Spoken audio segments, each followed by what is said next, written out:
Well, it's another day, and we are here to discuss gaming. So, guys, let's get into this show. I'm going to speed it up. So I'm just going to say this for all the people who don't know who I am. I am the all-purpose champ. You see a controller in my hand? That means my gamer tag is all-purpose champ from PlayStation, Stadia to Xbox to anything. Guys, I'm also the master of vlogging, and that just simply means my whole life has been on this channel since 2011 when I created it. Every birthday, every Christmas, everything you could think of, for my anniversary, when I got married and went to... Guys, come on. Come on. Where did I go? You've been listening to this? Oh, that's right. If you knew, you didn't know that I went to Mexico. I was holding the sharks with my wife. But then, guys, if you see this, it shows that I'm the cowboy. Guys, that means I'm a natural born entertainer. You guys might get some dancing. Hey, where's Ray Mom at? You guys might get some martial arts.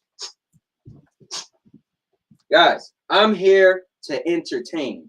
And all of that, well, it simply makes me the king of content. So with that said, I'm going to grab a chair. I hope you guys grab a chair, and we're going to get the show started. I think I actually got through that pretty fast this time. But there's three things I got to say. Number one, this stream is gonna be epic, cause I'm a cowboy. Oh man. All right. And number two, guys, listen. I come from a place of a kind guy, okay? I'm not a mean guy. I create this space so anybody in the chat could just jump on and join. I create this space so people who feel they don't have a voice could have a voice. Like, you let me know the last time you watched something on YouTube and the person on the video said, hey, if you want to join the show, if you got something to say, you want to agree, disagree, click the link, guys. There's actually a link that's pinned.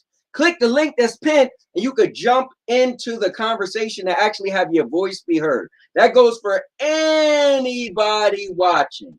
Now, with that being said, there's a disclaimer, okay? Some people on the show might not like what other people have to say. Guys, you have to be able to take criticism, whether it's your favorite platform, your favorite artist, it doesn't matter. So I just want to say this, guys, be a winner. And if you happen to say something and someone gets upset, that might mean they're a loser. And my sponsor has something to say about that. So let them know. You're a winner. And you know what winners say. Fuck the losers who can't take a joke. Man the fuck up.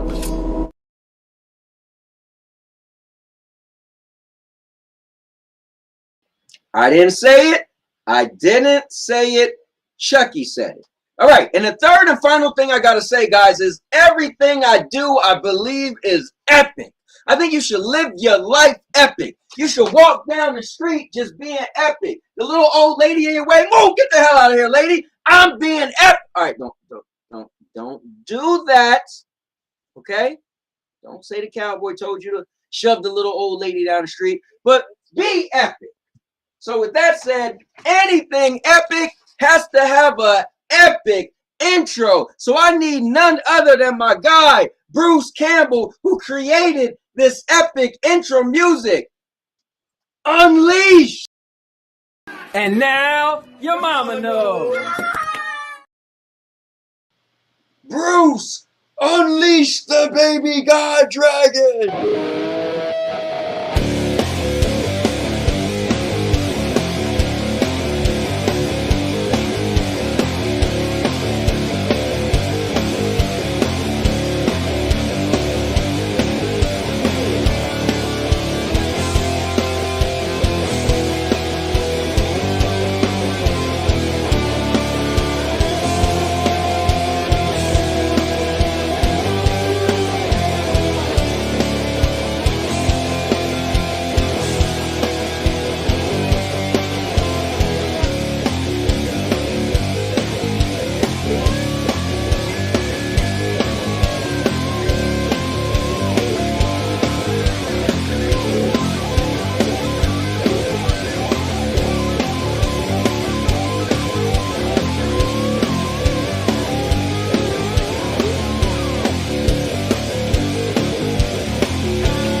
Guys, the guns are blazing and it's time to go. So guys, I have an epic show for you today, and I got some epic guests that's in the wing waiting to jump on. So let's go to the chat really quick. Don't want to leave those guys hanging for so long, but remember, you can click on the link and join. So there you go. But Vet Cloud Gaming was up in the building. Give it up for Vet. Give it up for Michael Pannon was up in the building. All right. Guys, none other than Sanchez. Guys, the demon of Dastardly. None other than Dude Games. My guy that I went to high school with, Black Dragon. Said a notification squad stand up.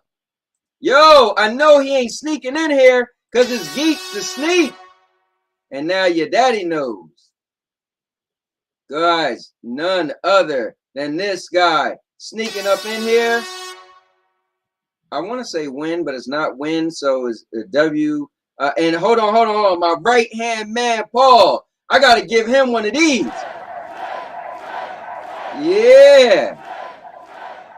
All right. Wait.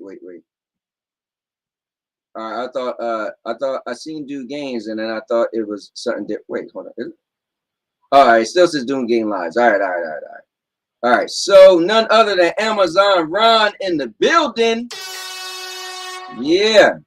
Mr. Urban World. Yeah. All right. Oh, Richard's in the building. What's going on? All right. And here we go. Oh, hold on. Let's say what's up to Jason. Guys, if you come early, we give shout outs. All right. You know what? I always find it weird when people say we, and it's really just me. Oh, my guy, Lion, give it up. Yeah. Hold on. Cool Breeze Gaming. And Jeremy's in the building. Jeremy, what's going on? Oh, guys, none other than the man I'm jealous of is Primo from Hawaii in the building. And that guy, the most consistent streamer you know, Stadia Pro Gaming. All right. And my personal buddy, old pal, give it up for David Wilson. All right, guys. So with that being said, we're going to bring on some people in the building. None other is the guy that some people like to say he's the cause of all the trouble. He's the cause of all the chaos. Guys, it's me. What's up, Maker? Nothing much. All right. Woo! All right, cut that, all right? Coming in hot is that guy who's everywhere. He could be seen from here to Tatooine. It's none other than Hoax. Well, cowboy, when I put my cowboy hat on and I pull out my dual senses, will I be slinging or will be singing around the fire of these games? Pow, pow, Sony pony. Pow, pow. Yo, this is Do you know what, cowboy? I actually had a little horse head that I was going to get delivered and just mounted in front, and I was like, we're going to ride or die, cowboy, but the horse never came, so I'm a Sony pony with just the controllers tonight. Oh, man, that's the messed up. All right, well, guys, this is cool, because this is one guy I met through Stadia doing one of my first looks, and it's really cool to have him in here. We became friends just from playing games together, and that's the way you should do it. None other than the man of many voices, Dude Games. Hello, everybody out there in TV land and the YouTubes, as that's why. How's everybody doing tonight?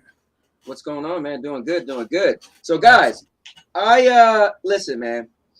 I just personally like to have these little chats, man, and we could just discuss whatever. So, Dude Games, Hoax, Maker, feel free if you got a topic you want to throw in there. And disclaimer, we're not experts. No, we don't know it all. We're just giving our opinions, our assumptions, our educated guess, but it makes for a good topic. All right. So I want everybody who at least heard me say that. So don't say, well, I heard Hope say that this game was coming on the 23rd.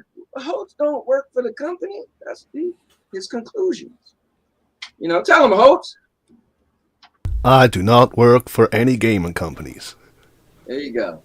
I cannot confirm or deny that a game will come to any platform on the 21st. 23rd. I did not have sexual relations with that woman. And you heard that? Dude did not. And I cannot confirm that neither. Okay, all right. We won't repeat that, but it wasn't him. And Maker, it might have been him. That's why he's hiding right now. We don't know what Maker's doing right now. I don't know. Watch your hands. Guys, so I wanted to have this talk because earlier, Lo-Fi was doing his talk, right? His morning chat. And so we kind of brought up the PlayStation thing. And so for me, most of you guys might know that I was pretty excited as soon as I heard hold on. That's what we're doing. That's what we're doing now. Can I just do this? It's like flying colors and junk. Can I just bring the red one out? There we go. All right, there we go. All right, now, so I think I was the one to bring up the question though, because I'm curious what everybody is thinking, right? So we got 1 week And I feel like gaming, I don't want to say it's going to change, but I remember watching the CGX podcast, and you would go down the line. Oh, how is Stadia doing? How is Game or xCloud doing? How is, Luna's doing? How is GFN? How is whatever? But PlayStation never really had a talk because it was just PlayStation Now. We've seen PlayStation Now for like 10 years, and they really did nothing special, right? I guess the most special thing ever happened with them is they got Shadow Warrior 3 day and date. That was probably it, right? So, or they got Uncharted or God of War for like 3 months and then they left. So now, coming a week from now, meaning next Monday the 13th, Project Spartacus is here, and we now know it's just called a revamped PlayStation Plus. But going forward, they will have their own similar cloud service where they're going to put not just back catalogs, but even some newer games. So I guess the first question is, if you each could give me a percent, right? So we're going to go from 0 to 100. What percent of games do you think will be on the subscription and will be able to be streamed? Now, just to give context, real quick, dude, games, Maker, I need your math in this. So if xCloud, right? I remember when they announced 30 games and 27 of the 30 was going to be on xCloud. Sorry, Game Pass announced 30 games, 27 was going to be on xCloud. I think that's a fine number, if you ask me. So my question, if we say 30, let's just stick with the 30, and forget about Maker. I was going to actually try to come up with a percent, but let's just do this analogy. And we don't know. None of us knows, right? But if there's going to be 30 games coming to PlayStation Plus extra or premium, right?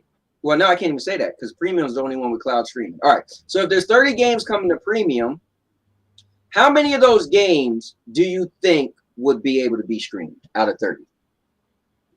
And again, we have no clue, but I'm just like gauging your guys' interest from being, knowledgeable about Sony or a fan of Sony or what you think about Sony. Do you think they'll try to compete with Microsoft and say, well, if we get 30, we're going to do 27? Now, we already know, though, to put this out there, that they aren't streaming PlayStation 5 games. So just act like the PlayStation 5 games aren't the 30. So what do you guys think?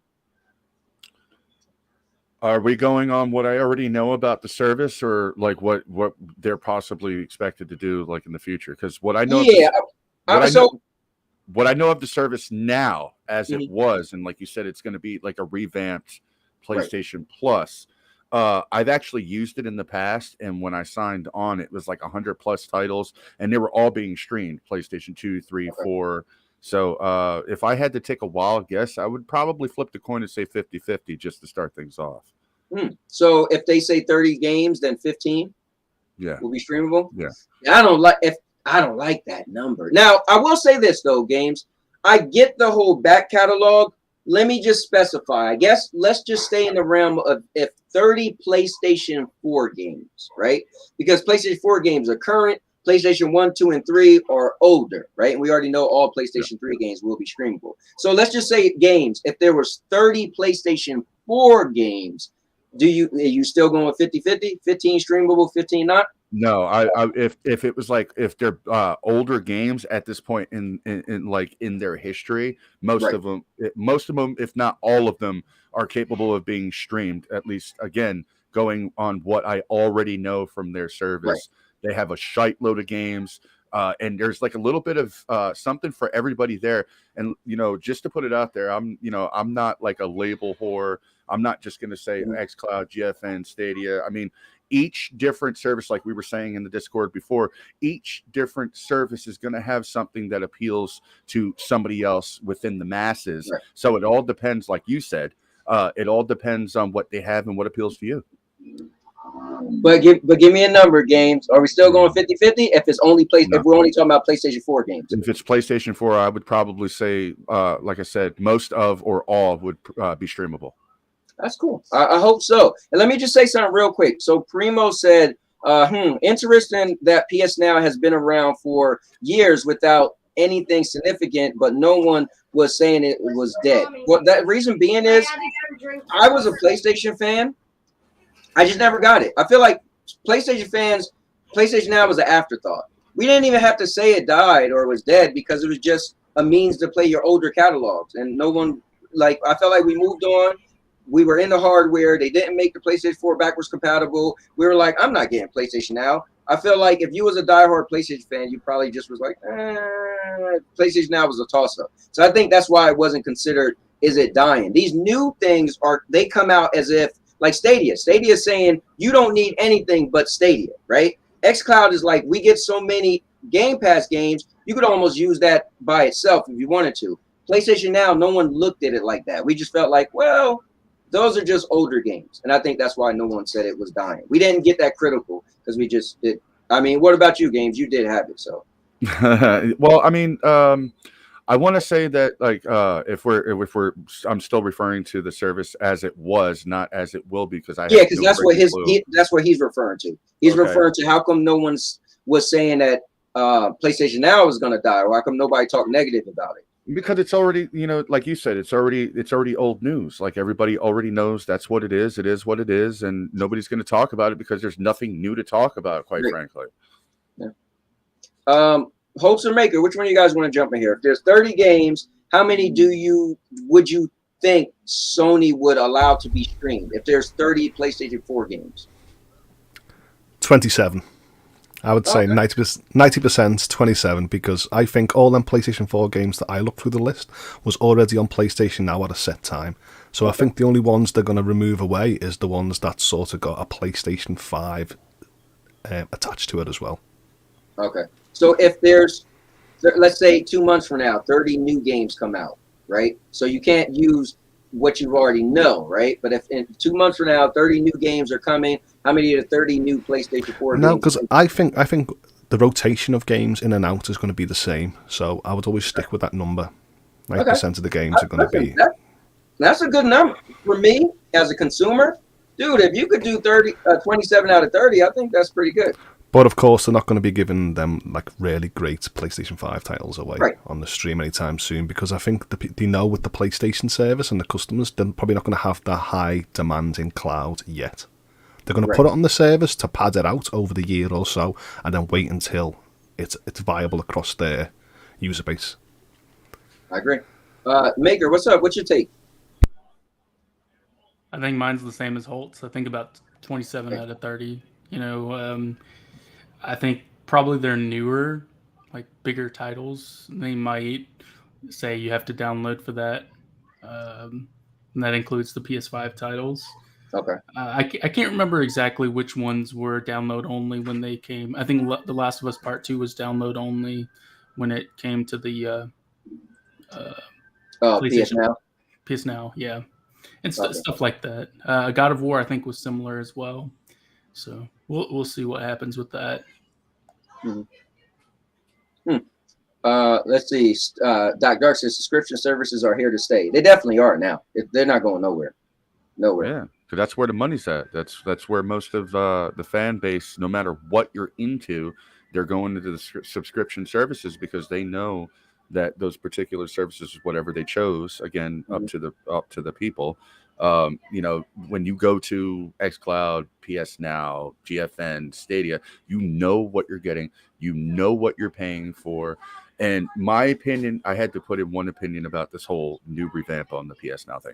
I really think that they're probably going to go the way that they already have with all the older games, as far as like, all the older PS titles, whatever. There will probably be some PlayStation 5 games readily streamable, but as far as the company goes, I think they're probably gonna like hold back, and the newer titles they're gonna make you buy and like have exclusively like on the system, on the console. You know what I'm saying? Like, I think that's gonna be their plan. Yeah, because that's literally what they stated. They said for right now, PlayStation 5 games won't be downloadable. It won't be streamable. Like, for instance, Returnal is going to be there when the service starts on Monday. So that's a new game that came out, a year ago, right? So I think if like me, I just got a PlayStation 5. So for me, I'm like, oh, that's cool. I would like to try it.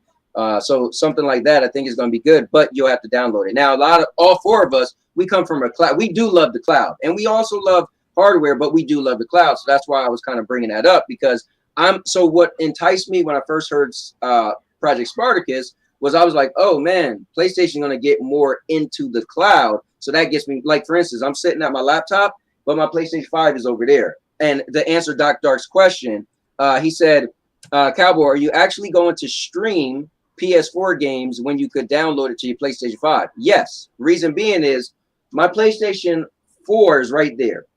There's a lot of times my bed is right here. My wife would be sitting there watching the TV as I'm streaming. You guys have no clue because of my background, right? But I'm playing games on my laptop and she could use the TV. That's an issue that cloud gaming solves, right? Yeah, If I wanted to, I could pull up my phone when she want to watch the TV, right? So yes, I would definitely like to have an option to stream every game, if you ask me, so I could do exactly what I'm doing right now. I could sit at my laptop and stream that game. So that's my answer. But real quick, I think this is really good.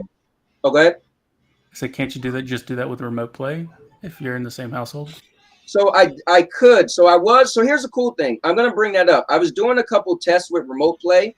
I did a bunch of things, and because I always said, right, remote play is the answer to cloud gaming if it was perfected. Before I got into cloud gaming, I was diehard in the remote play, which is what launched me into cloud gaming, right? Because remote play just wasn't that great. So, and I'll get into a little later of all the tests I did, but it just shows that cloud gaming still has the edge. That's the thing with remote play. But yeah, that is definitely a good thing maker, and I'm gonna try to remote play some things and actually stream. Just what my findings, I can't do everything I could do with Stadia or Game Pass or xCloud, but I'll have to kind of switch it up. But this was pretty good, guys. And especially going back to Primo. Geek the Sneak said some PlayStation friends and I had chats approximately 2 years ago about PS Now, and nobody felt it was worth using. I even paid for 1 month and felt like it wasn't worth it. So it just was a lot of people didn't care to say it was dead. They just was like, whatever. And cloud wasn't that popular anyway, so you just felt, oh well, I guess it don't work, and you just went on about your business. It depends, that because PlayStation Now already has a vast library, and I believe that while I was subscribed, it had a lot of fighting games and RPG games and games like Batman and stuff like that I love to test out in the cloud. Yeah. So it depends what genre you actually liked at that time. Yeah, I think so. Yeah. Now here's the question, guys. So my question is this: if PlayStation, right, is gonna do the numbers you guys said, I mean, me personally, I'm gonna hope for the 2730 thing, because that means, like, I love the way xCloud is. Like, even when I thought when it was said Sniper Elite 5 wasn't coming, and guess what? It came. I was like, bravo, xCloud. And dude, I know you're a big you give xCloud a lot of credit, and I do too, because like even when we had that question, right? It said which platform do you think is the best? Or I forgot how it was. Dude, you remember what the question was? But I said I give it that right now. I give it to xCloud. I think xCloud, yes, is people gonna say it's not as consistent. Just every time I played it, it was consistent. The last couple times I played it, it felt I didn't have a problem. But I know some people say they do. But with xCloud? Yeah, remember we had like it was in somebody's chat, and it was which other cloud platforms do you think? If you could only have one, or which is the top, or something like that. And I was like, honestly, I do like Stadia, but xCloud library is what makes it the top cloud platform. Right. Well, as far as like just running, like a lot of people still have issues with like Stadia, and I hear it all the time, whether it be like internet connection or, some kind of issue that they're having in the area where they live or whatever have you. But if I had to say it right now, it's between Stadia and xCloud. Stadia being like the underdog, but it's getting more and more recognition as time goes by. xCloud being the runner-up simply because of the catalog of games that it has. Yeah. And I've never had an issue where, like, let's say I start up a game and you get that stupid error reading where it says, oh, the game may stop due to your internet connection or some dumb stuff like that. That has never happened on xCloud, but it happens to me with the same internet connection on Stadia every once in a while. So okay. Guys, we got somebody else coming in red hot. And I love doing these talks, man. So we could always talk, let everybody have something they want to say. So guys, coming in right now, just please give your hands up for AKA the Sheriff, Ace. Yo. What's up, Maker, man? you look good, Maker. Doesn't he? Love the haircut, man. Bro. Also looking fresh with the hat too, homie. Love the hat, man. Yeah, it's Stadia Pony. Yo, It's Sony Pony. Yo, just want to make some corrections, man. Shout outs to my WD-40. I know people keep pointing that out, but shout outs to WD-40. But just want to make it. You were saying that what is it? The Last of Us 2 was downloadable only. That was streaming, and so was God of War on the PlayStation Network.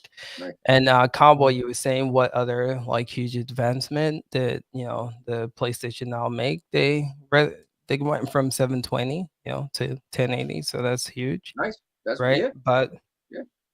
To answer some of your questions, though, honestly speaking, I keep saying this, but don't get your hopes up for this platform, man. Sony's not gonna go. Sony's not about the consumers, right? Cash grab. PlayStation is now is going to be exactly what it is, man. The whole thing is, I'm telling you, PlayStation now would not exist, this revamp that they're doing, if Xbox Cloud Gaming and Game Pass is not what it is right now. So be like expecting Sony to offer benefit to the consumers via the streaming platform it's not going to happen. Well, Ace, give me your number though, right? So if there's 30 in 2 months, if 30 PlayStation 4 games come out, how many of those games do you think they would make via streaming? Versus I would tell you. Okay, so all the older games that previously was on the PlayStation Now platform are going to make their way back. But newer games, I would say if it's a Sony exclusive, it's probably going to be the rotation things we've seen previously, to where The Last of Us was like that. So was God of War, right? They come on, you have to play it for 3 months, they'll leave. I don't expect them to stay in that platform because, Sony's not about the consumer. No, I get that, but my question is, so what I'm trying to gauge, from everybody, what's your thought? Because like xCloud, right? They have like 30 games coming out for Game Pass, and like 27 that end up being streamable. So when they say, hey, the month of August, there's going to be 30 games on PlayStation Plus Premium, right? How many of those games you think will be streamable out of 30? Like, give me a number. What do you think? Like PlayStation. Again, this is just hypothetical. I'm just curious what people thoughts are towards the service and Sony, like as far as Sony trying to get in the cloud. Before he answers that, I'm sorry, guys. I'm just gonna be heading out. I gotta go do dinner for my kids, and it was nice being on the show. I do apologize for interrupting you. I just wanted to say bye to everybody and not be rude. It was nice meeting you, Ace. You too, guys have a good show. Same. I'm not gonna be here long, dude. Too. So it's good to see you, man. I did want to correct. What I was thinking of was Red Dead 2. I think that one was only downloadable only. Downloadable, but yeah. So I'm gonna tell you, Cowboy. So when it comes to games, again, if it's older games that has previously been released on PlayStation, and I think they'll do that, right? You see, Sony announced this month we're getting like 15 games. Let's say 8 of them are going to be older games, right? The rest are going to be newer games. Those games, if they were previously on PlayStation Now, they are going to be streamable. But if they're newer games, So, okay, I know you're having a hard time answering this question, right? So you see they showed that Stray, right? So Stray is going to be on the PlayStation Plus, right? Day and date. Do you think that's going to be streamable, the PlayStation 4 version? PlayStation, no. Okay. No. And going forward, again, that's a newer game day and date. Games like that, I don't think we'll see streamable day one. Eventually, they might come. But again, Sony's about making money off of the consumers. So they'll probably want you to buy that game instead of you having, a way to play it for free. It's just it is going to be on the service. Yeah, but you're not streamable though. Oh, right. But either way, I mean, if you could download it, right?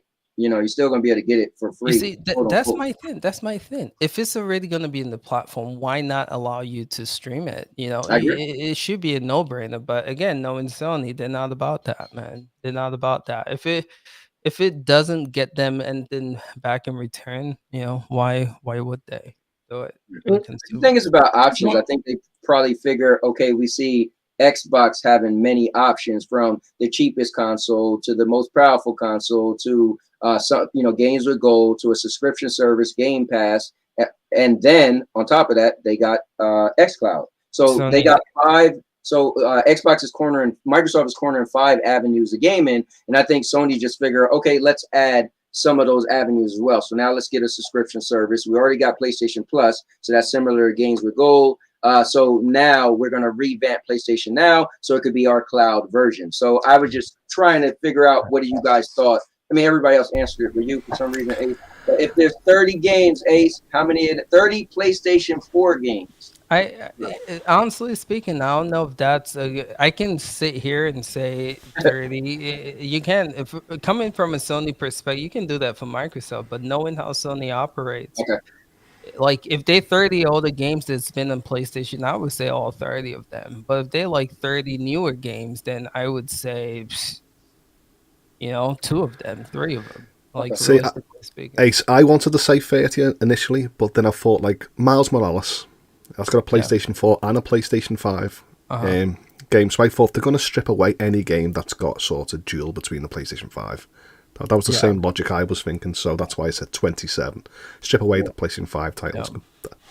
So I want to say this to Doc Dark. I did definitely lower what I wanted from this PlayStation thing. So Doc said you're going to be disappointed with the streaming on the PS5 and Sony compared to Stadia. The technology just isn't good like Stadia. So here's my thing.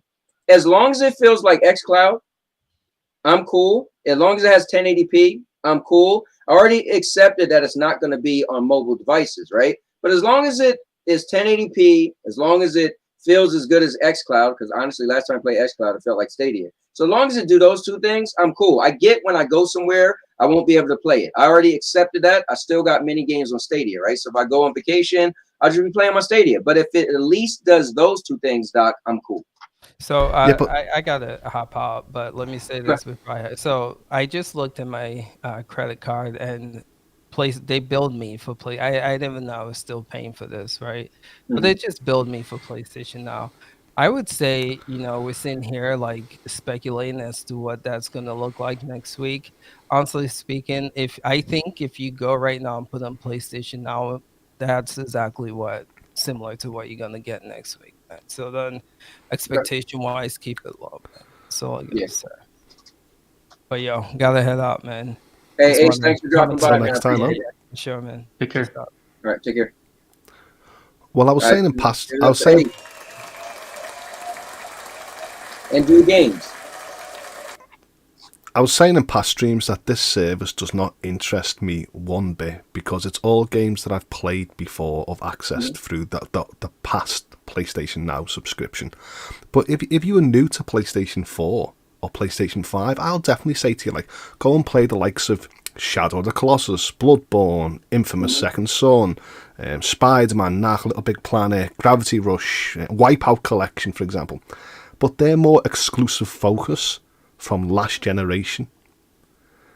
You see what I'm getting at? So in the end, it's not for me, but if no one had a PlayStation 4 or 5, I'll definitely recommend the service to try the exclusives that you've missed that are not on any other service. So if I mention like Demon Souls, Ghost of Tsushima, Death Stranding is on another game, Miles Morales, go and play them games, but you can also go and play Death Stranding, Guardians of the Galaxy, Assassin's Creed Valhalla, Mortal Kombat 11. You can go and play them on other subscriptions at a better fidelity than PlayStation. So to me, I feel it's not enough for me, but for someone that is just in that ecosystem, it's a good starting point to get in cloud with the PlayStation exclusives.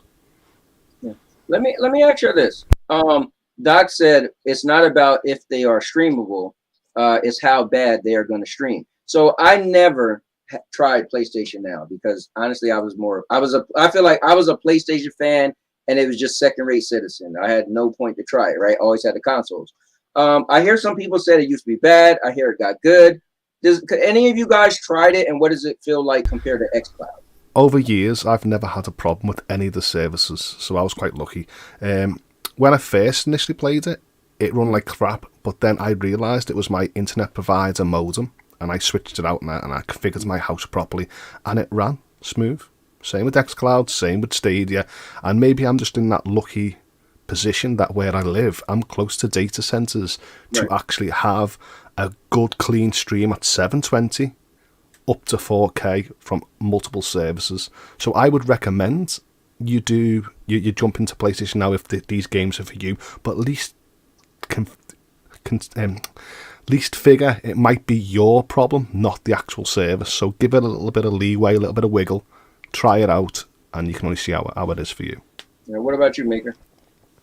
I have played PS Now. I beat the entirety of Horizon Zero Dawn, all on PS Now, and for the most part, it did run really well. So it ran, and I would say it's about on par with xCloud. What xCloud is for me now. If I said how xCloud was for me a year ago, it would have been no contest. PS Now would have beat it. So Gotcha. And now this is, I think, what Doc said. It makes sense, and this is why I bought a PlayStation 5. And I want to talk about this.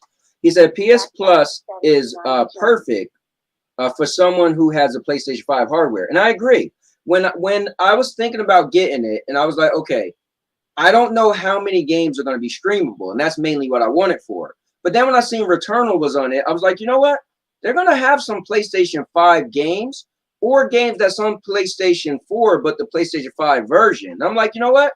If I just got a PlayStation 5, then I'll be able to play some games that I won't be able to play if I didn't have a PlayStation 5. And I'll also be able to just say, you know what? Let me play the PlayStation 5 version and not a PlayStation 4 version. So that is definitely a good point he mentioned. And for me, that's kind of like one of the reasons I was like, you know what? Might as well get a PlayStation 5 because it's like I said, it's like upgrading the TV. You're just going to get stuff that look better and it's going to play a little better.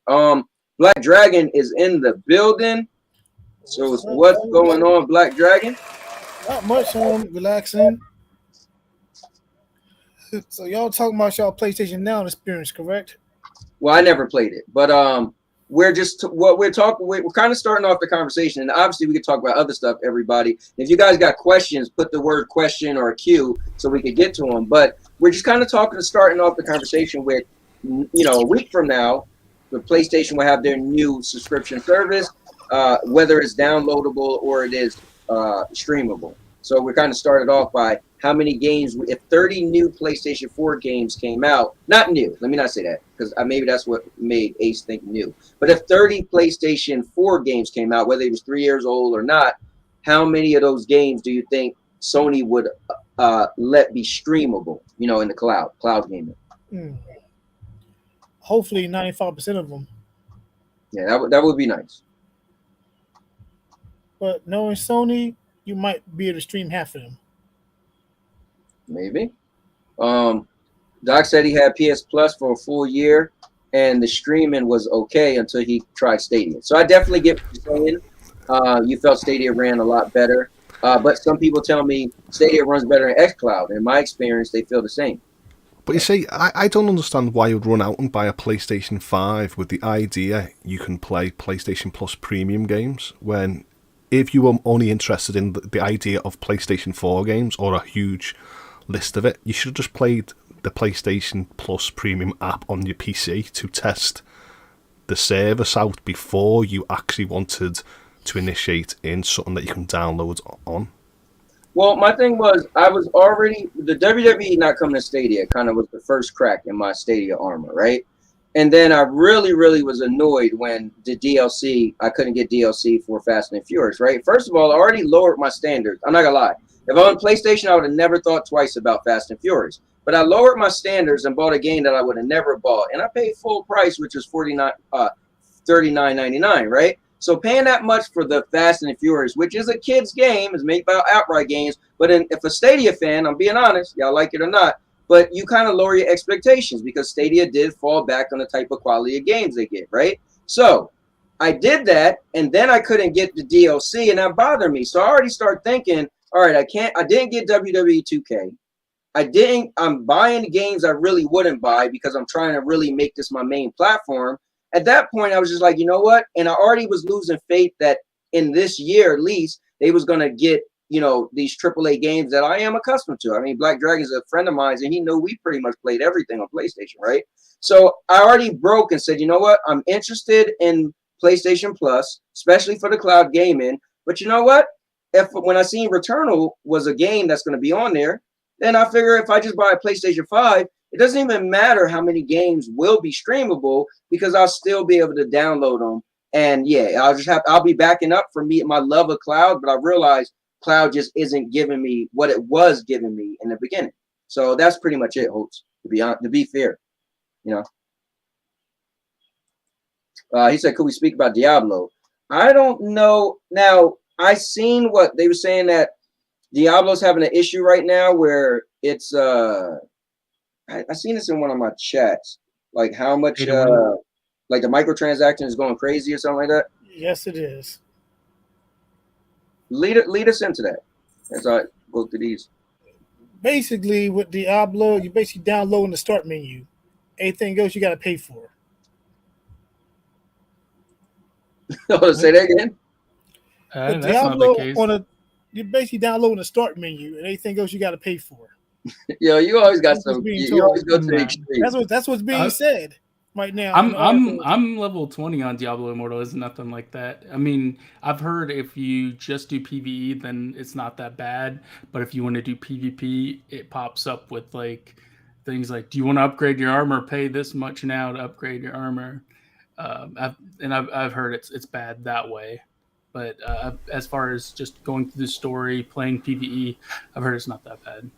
Well, I've played games in the past like Shadow of Mordor and Assassin's Creed, and everyone's like, I'm never paying it. All this messaging's popping up all the time. I'm like, it pops up what?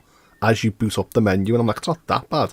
I've finished games without ever being influenced to spend a penny. So I think you should actually try it yourself to see if it's for you, if it is bad or not. I haven't played a Diablo game in damn near over 20 years. You know what's hard too is you got somebody like Maker who's level 20, but the narrative, like you're saying, is that it's the microtransaction, and he's like, I'm level 20. It's like if people say the Marvel Avengers outfits cost so much, right? And I'm a big fan of that game, and I never bought one outfit. So I'm like, don't buy the outfits. I don't need the outfits. I'm probably one of the biggest fans, and I never bought a single outfit. That game has never got any extra money out of me. And there's people in chat level 29, level 35, so further than Maker, I guess, and they're saying exactly the same. They just paid free, and it doesn't look like they're bothered much. Mr. Earl said PS Now had the most horrific infrastructure he's ever tested. He must have maybe had like no tower near him, I guess. I don't know. When I tried PS Now, it wasn't that good of an experience for me personally. Mm-hmm. Your TK Now said it was terrible also. What's up, TK? I said TK Now. TK9. Mostly because I play fighting games, and fighting games require like 100% spot on connection. Otherwise, you can be dropping moves, combos, and frames. Mm-hmm. Ryan said PS Now gets a bad rep, but for $60 a year, it was a great value. I guess if it plays for you. Not everyone has the top spec PCs. Yeah, I mean, honestly, I think one of the things that Holt said was good is it all depends on what you have. So WWE 2K 2022 is trash, Cowboy. I like it. I actually played it. I know I seen your video where you said you didn't like it. I took the day off that day. So I went to my brother's house and I played for about 12 hours. I personally like it. Gene, you like it too, right? Playing it right now. Yeah, so there are some people who like certain things. There are some people who don't, you know. Okay, can you post the link to TK's video so I can take a look at it? That's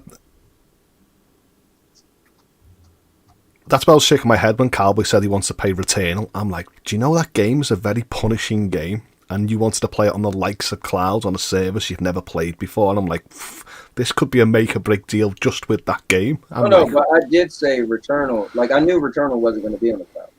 Yeah, they said no PlayStation 5 games would be on the cloud. So I already knew that wasn't going to be on the cloud. But, I mean, somebody would say that about Sekiro. And that's on Stadia. And that feels fine to me.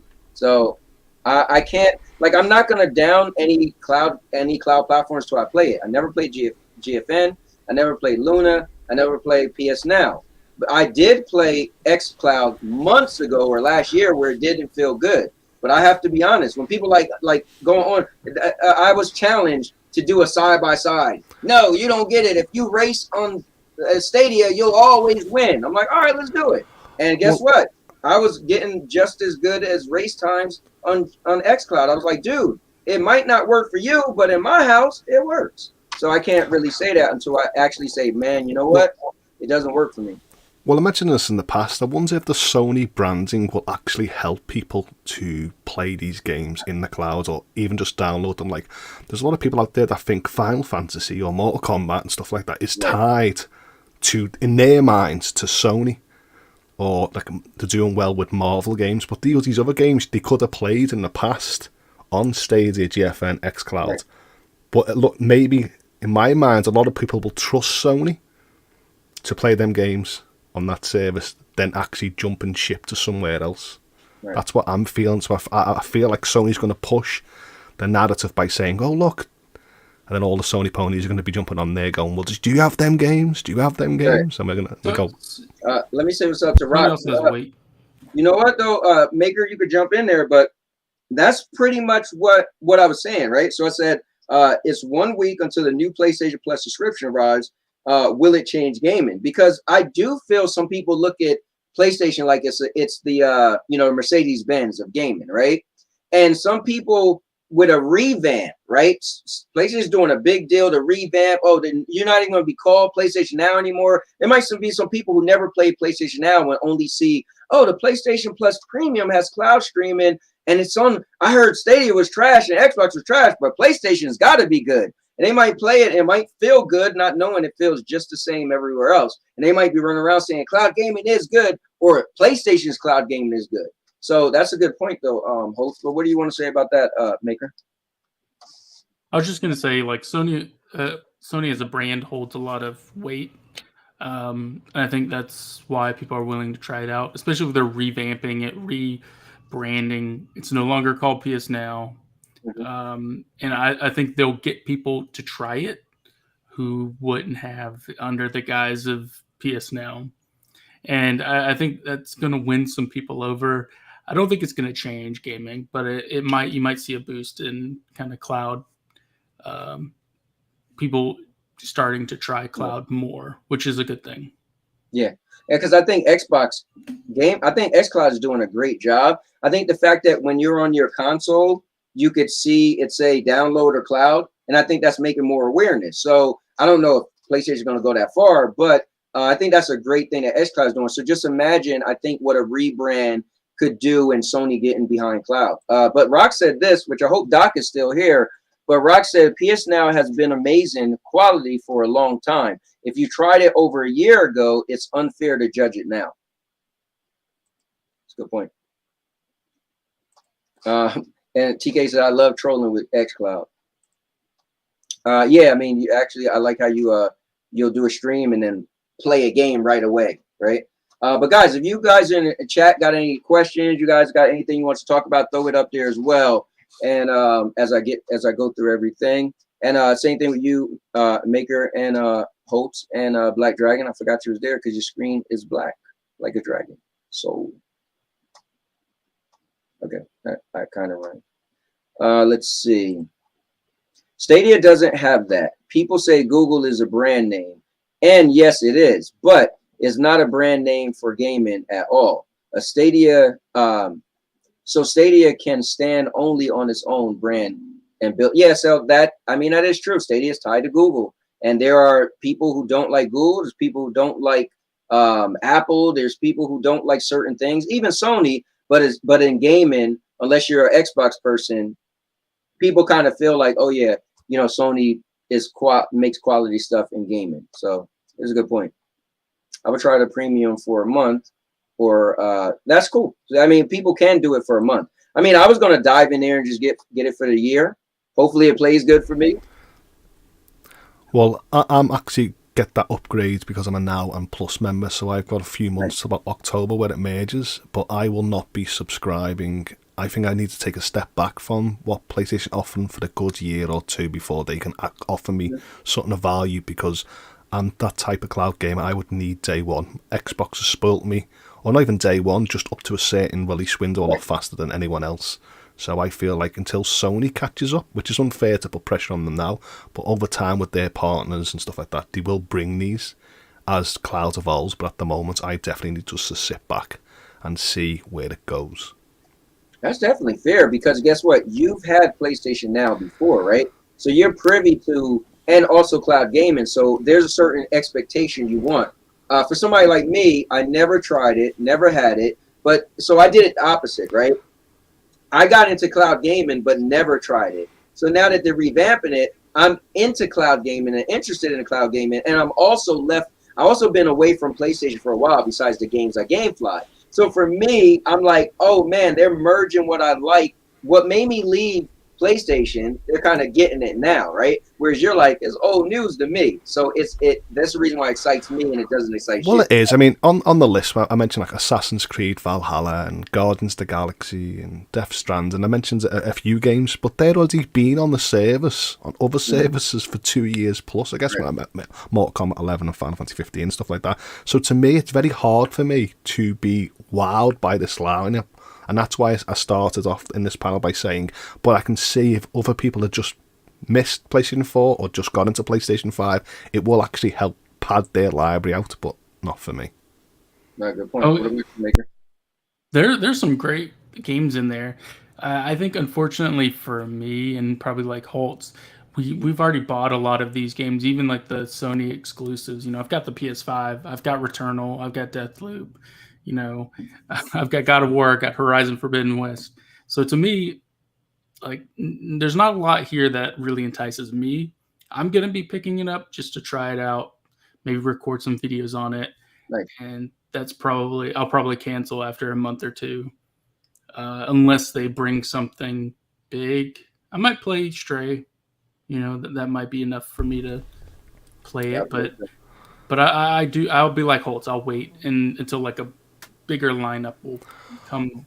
Well, with my expectations, Maker, is the idea that Sony could bring more localized games from Japan to the service, like we're seeing with xCloud bringing like Chinese and Korean games to the service, and GFN. I feel.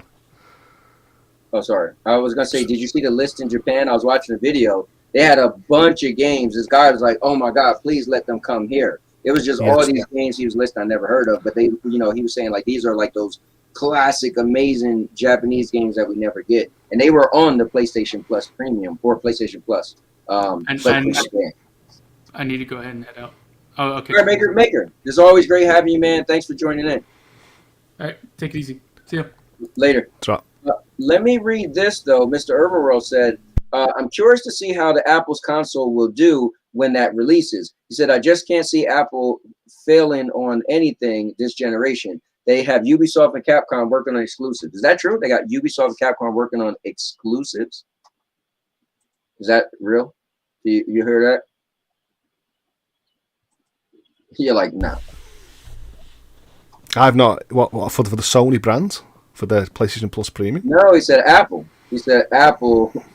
He said Apple's console. Like, is that even legit? Like, I thought it was just a rumor.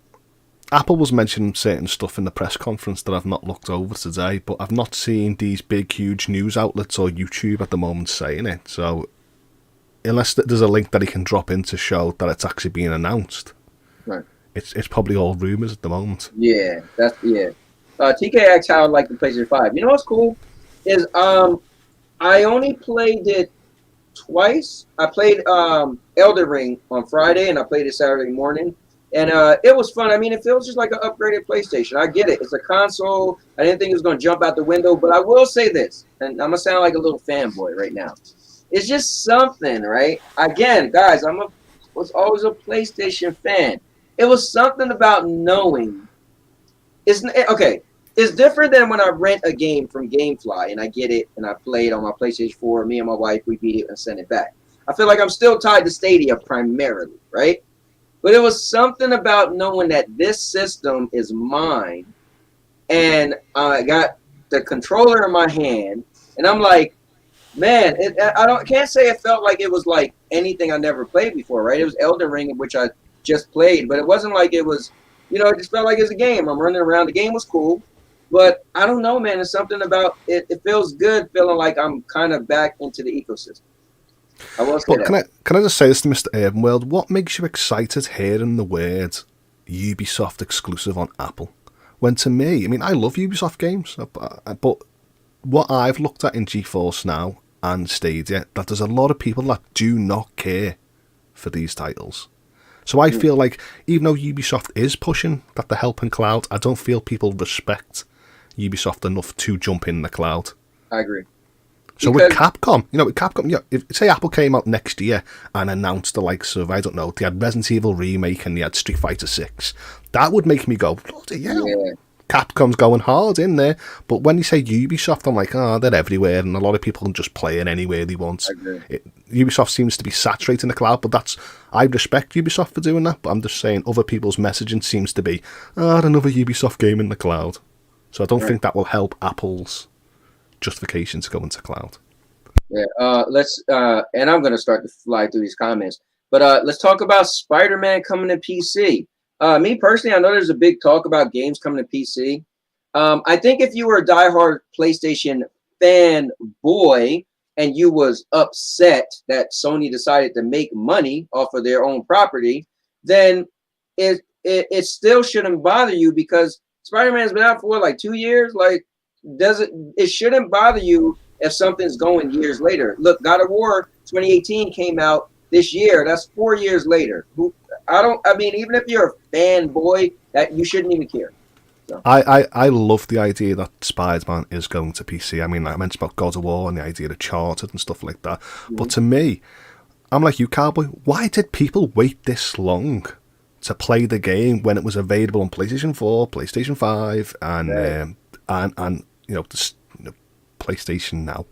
Getting tongue-tied with the services now, but it's like, why do you wait that long? Because even though you're going to play it on a powerful PC and it's going to look great, I tell you now that game was well optimized for the PlayStation 4. It was well optimized for the PlayStation 5. So you're not going to get this next, look at this game. It's going to be the next features in gaming, and it's got this high fidelity and frames. It's going to be okay for your platform. But for us, we're like, we've already played it. Time to move on. Spider-Man 2 next year. Yeah, and honestly, I would sound like Maker. If I already had a PlayStation 5 since day one, I'd have been like, I played Returnal, I played this, I played that, right? So it's the same thing when I hear the PC talk, and I hear people jump the gun, though. Some people are like, that they're going to do day and date on PC. There's no evidence to support that. So right now... But what gets me...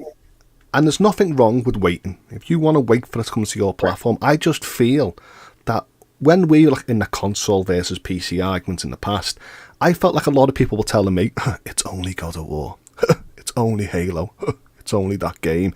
And then when it comes to PC, they're going, oh my God, it's amazing. And I'm like, people weren't saying that a few years back.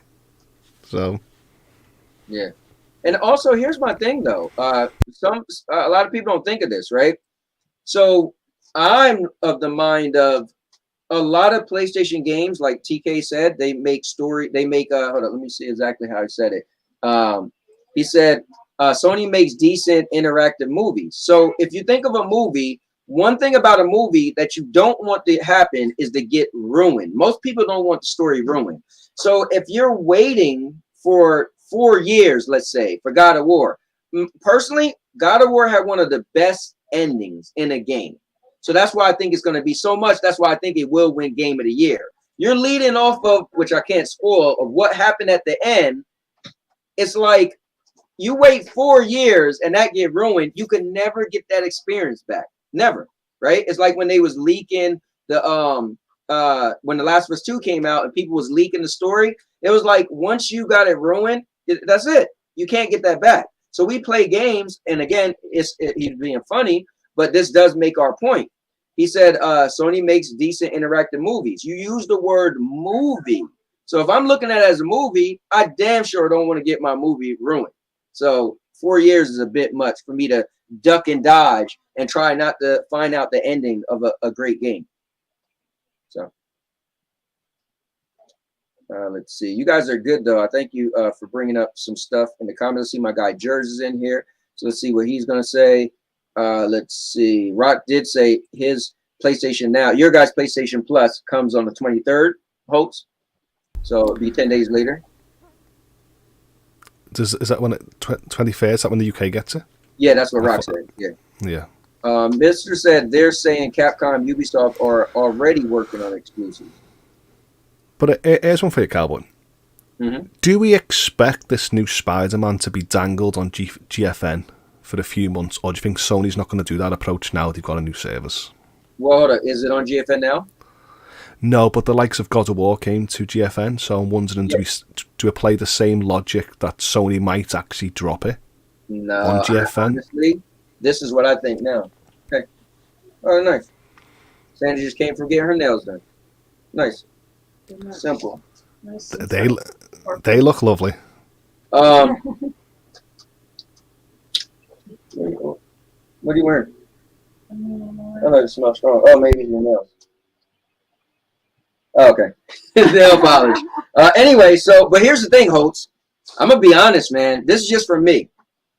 If I put God of War on there and then I took it off and 10 or 9 days later, 10 days later, our own cloud services coming out, I think that's a telling story that we want the only way you could play these in the cloud is from us. Well, yeah. In chat, I just read this then in chat, right? Okay. That God of War was not ruined 4 years later. Was not ruined for them, so they enjoyed it on PC, and that is absolutely amazing thing to hear, right? Yeah. But then, should there be people saying these services need day and date when it looks like these games are not ruined, so we can wait. You go. We could wait longer for Stadia to get these games, and then we can just say we've never played them. It wasn't ruined for us. Well done, Stadia. If we can have the same up. Yeah, because then that's no point to get day and date, right? Because if a video game is just a video game, and if 4 years went by and the story wasn't ruined, right? Look at me. I started watching Game of Thrones 6 years later, and it never got ruined, right? So I guess to your point, right? Then we should day and date doesn't matter at all. You don't. If another person gets this exclusive and Stadia doesn't get it, then we might as well never complain. Don't ever get mad that Stadia didn't get a game day and date, because you'll get it eventually. And we could all start saying, well, we'll get the better fidelity, the frame boosts, the definitive edition. The more we wait, the more we can sit there and say the same approach PC's saying. We waited, we got the best game, even though it was 4 years. Right. No, that is a great point. Definitely. But it does kind of show that, that pokes some holes when, I'm not saying that. So let me just say, I'm not agreeing with that. I was just trying to use that back to throw it back. But yeah, no, I'm typically the guy who get games day and date. If I really want that game, nothing can stop me. Like you, Holtz, you like to pre-order a lot of stuff, right? But that's typically the kind of gamer I am. Yeah, I pre-order because I hype myself. Gaming to me is my only hobby that I really invest in heavily. Yeah. So to me, it's part of my, I love watching the trailers, I love watching the gaming events, I love watching the press conferences, and then when it drops on pre-order, I love clicking on it, I build all my year round that game if I wanted to play it, and then I jump right in.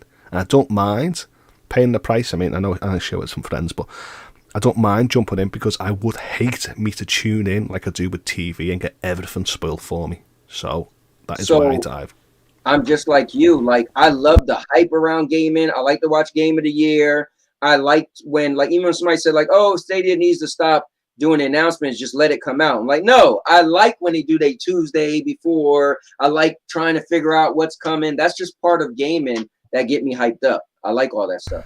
I wish I could sit back on my laurels and actually save money for my wallet.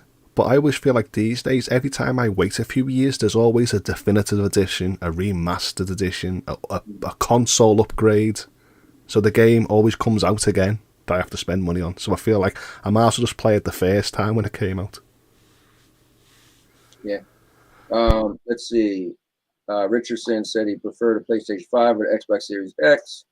And then Jersey, what's up? The Jersey's in the building. I got to give him one of these. And also got to give one of these a TK9. All right. Jer said he doesn't he don't know much about the PlayStation streaming. Black Dragon just said, pick out anything you see. I'm getting there slowly. Black Dragon just said, what happened to the stream? There was a bit of stutter. He's not back on it, Oh no, I kicked him out because he was just sitting there saying that. No offense, sorry about that, man. He was taking up real estate on the screen. Me and Holtz, we want our cowboy hats front and center, and you in there with a black screen saying nothing. So I booted you. You can come back if you like that. Let me see. I think the leak holds some weight. Oh, he's talking about the Apple thing. I don't know. What you're gonna say, Holtz? Yeah, just saying, in the people in chat are mentioning about the games going to PC is fine. Of course, you know, once you got these IPs and you've already exhausted your player base, why not actually bring it to another platform and hype it up again? Why not? But it goes back to the point. 4 million plus people enjoyed God of War, and what Sony's trying to do is get you involved for the Ragnarok next time. Yeah. So they want you to run out and go and buy Ragnarok, and if you sit there and go, I'll wait another 4 or 5 years, I'm like, how can you do that as a gamer? I couldn't wait 4 years after playing that masterpiece and go, you know what, I'm not going to find out the continuation. You know what's funny is people say PlayStation games like a story, a simulator or whatever, right? One and done, right? Which is cool. I was afraid because I was going to GameFly The Last of Us 2, right? But I was so afraid if I didn't get a day and date that my story would have been ruined. So I bought the game knowing that once I beat it, I probably wouldn't play it. But that's how much I didn't want the story to be ruined. Well, I don't see them as story focused, what people are saying, a story cinematic, unless it's like Until Dawn, Heavy Rain, right? But that was a style of game where I feel like the likes of God of War and Last of Us, they've got so much action and development and crafting. So rich though, man. Like, imagine if somebody ruined the first 20 minutes of Last of Us 1, which we won't say. I'll say this, Holtz. I remember I played The Last of Us Part 1 on PlayStation 3, and my friend came over, right? We got to the 20 minutes in the beginning. You know what happened. And my friend said, stop. I'm buying a PlayStation 3. And we got in the car and drove to GameStop, and he bought a PlayStation 3 and that game because of the story and what happened. At that point, it wasn't about gameplay at all. It was what happened with the story, and he was just like, wow. And so I will have to say this. There is like, yes, I think that's what makes a game like God of War, which I feel would be Game of the Year, right? You know the combat is going to be amazing. You're going to rip enemies in half. You feel so powerful. You got magic and all this stuff. But at the same time, the story is going to be like jaw-dropping, you know? It's a combo. And it took Sony a long time to actually get these games in place, didn't it? Like through the PlayStation 3, because a lot of people were like, oh, you've got no games. There's nothing that can define the PlayStation 3 generation. Then, boom, one after the other winning formula. We know because we were playing we were playing third party, should I say? No, and I did. Listen, I was a huge fan of Resistance. They had 3 Resistance. I can say Resistance and Killzone, but I think they were overshadowed by the gaming industry's take on like Halo and Call of Duty and Battlefield. I hear you on that. And that's why they changed the formula a bit, and then they started bringing games that the competitors were looking going, well, how do we compete with that? And that's hence why we call it the God of War experience, The Last of Us. And right. These are showcase games that define generations, and it looks like that is still going strong 4 years later on the likes of other platforms. Yeah. And Rock, I'm glad to hear you're okay after your surgery, man. He says he's a little under the anesthesia. But this is definitely good talk, man. I think next week things are going to be shaken up because you're going to have another type of Game Pass. And unless you just say, well, they don't have day and date, but if you're a PlayStation, it's kind of like the people who say, if you got an Xbox and you don't have Game Pass, something's wrong with you, right? There's people who swear you need to have Game Pass. Some people don't. But to me, I don't swear that I need Game Pass because I jumped in for the 3 years. I got the cheap discount and I got it for 3 years. So I've still got about a year and a half left, I think. And I feel like I was going to use it every month. But now there's been large gaps in my gaming that now I'm not... I tune into Game Pass and I go, oh, not for me. But there was a time when it was first-party exclusives that I was going, this is amazing. I can't believe I'm getting this game. So to me, I'm sort of in a mixed bag between subscriptions at the moment. They have to offer me more value than actually buying the actual game. I mean, that's a good point. And Geek said he doesn't trip off of day and date games on Game Pass stuff.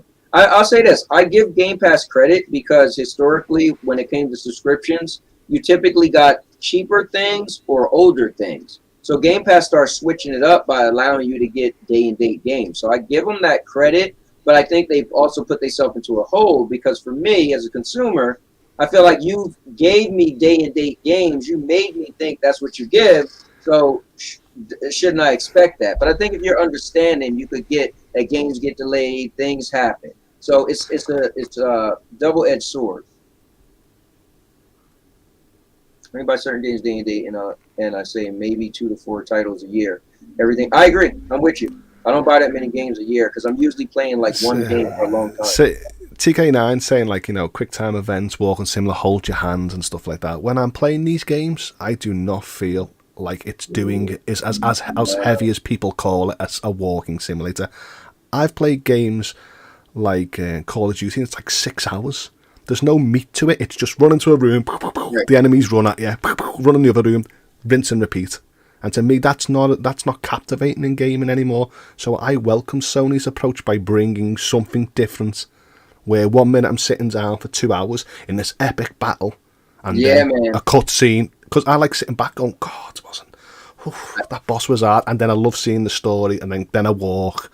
Because I don't want enemies. It's like I was watching Purple Haze's stream of Tomb Raider the other day, and she went, bloody hell, how many enemies keep on jumping on the screen? Yeah. And I'm like, well, that's a good point. I never thought about that when I played it, but when I'm looking at it, I'm like, it's too overwhelming. So sometimes I like to be realistic, kill 5, rummage through weapons, hear some side story, walk to a different scene, have a different thing to solve, and then progress through the story. Yeah. Black Dragon said Last of Us 2 was garbage for him. He didn't like the narrative that they was pushing. I know him and I had conversations about that. Yeah, I mean, the problem with The Last of Us 2, I mean, once I finished it, I looked back and reflected on how I enjoyed it. Where the narrative was being, should I say. But if I watched the trailers and the gameplay leading up to the game, they did actually lead me to a different narrative that I was actually playing.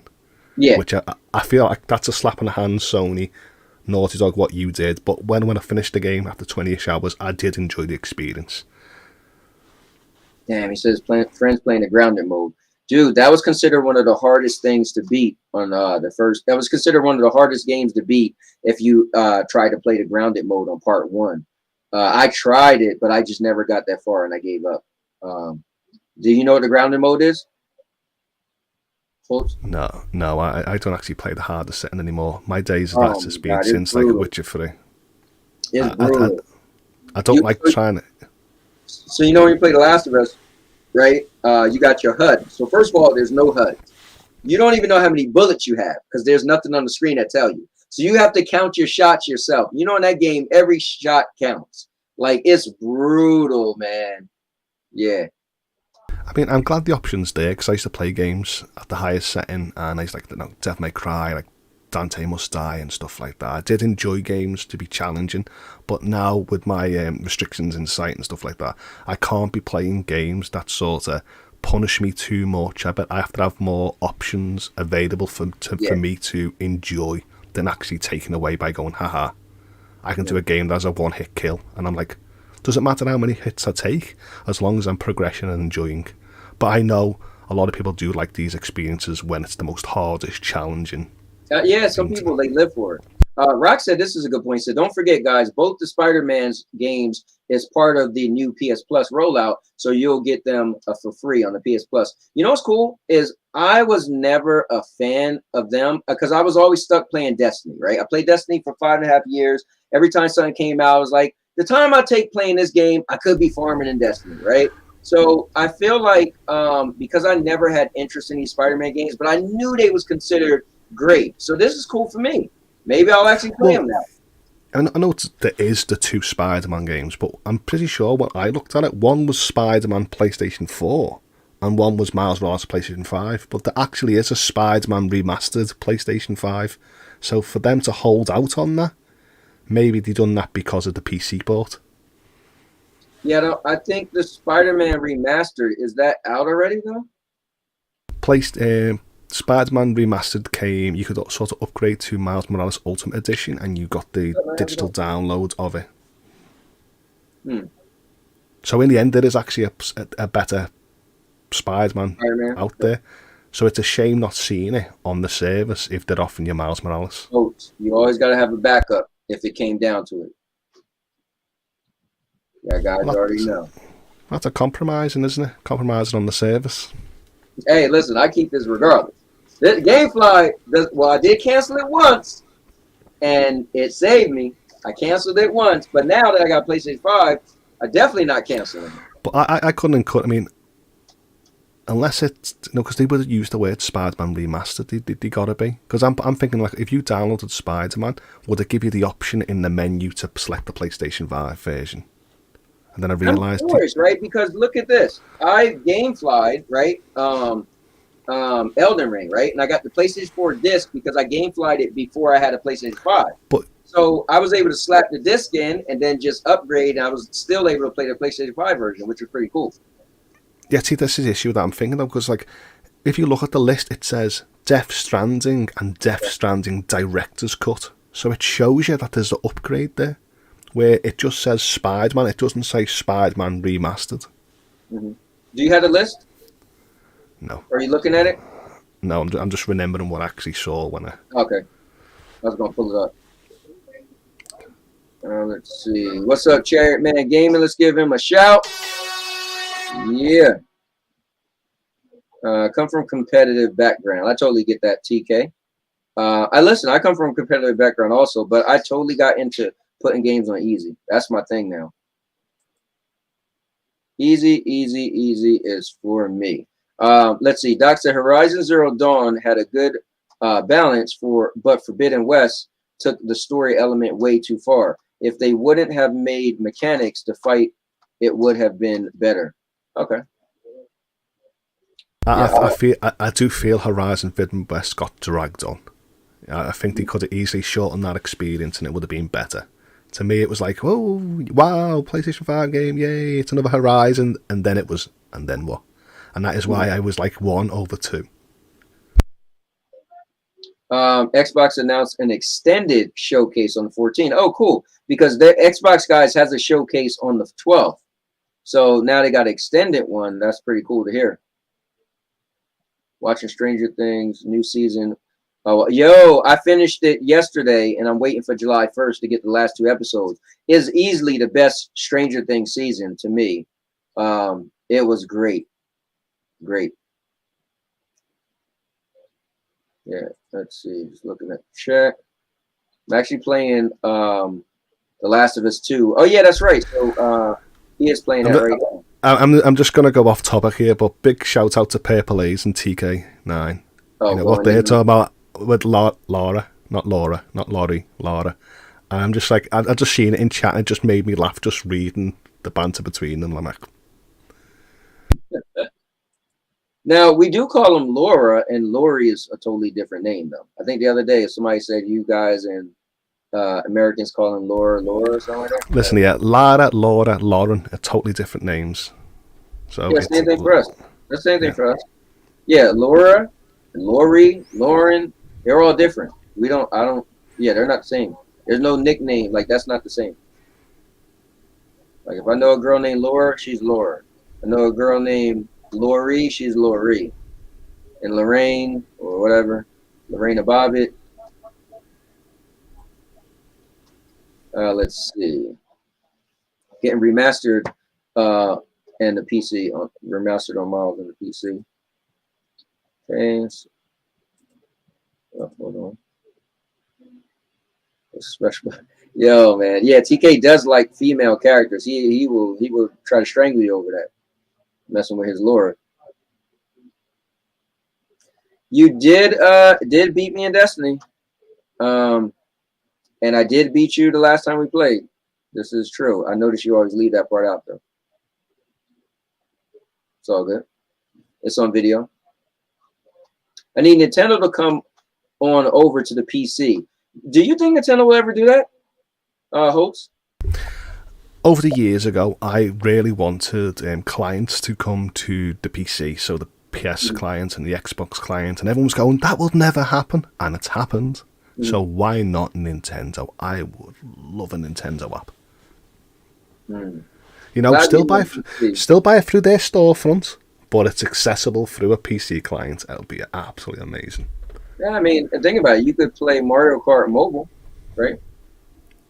It's not the same though, is it? It's not the Mario Kart. It's pretty fun on my phone, you know, especially with my big screen.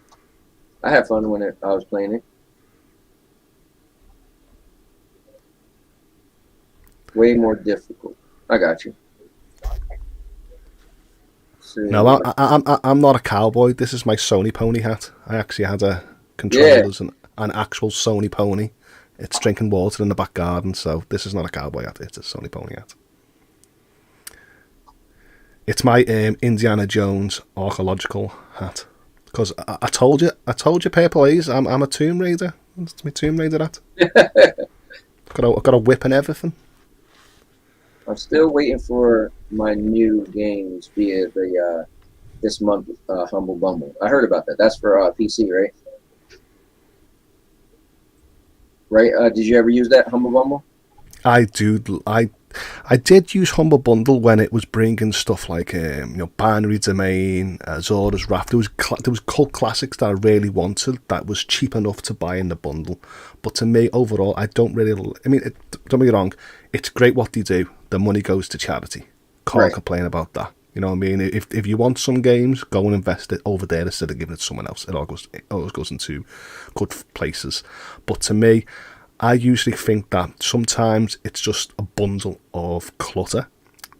And that is when people go, have you seen my Steam library? It's got 1,000 games. Right. How many of them did you actually play? And you go, oh, it's glad to get them. But I'm like, I see it as digital clutter the majority of the time. Right. But that doesn't mean that they don't actually have little winners at times. So wait, I'm excited right now. Okay.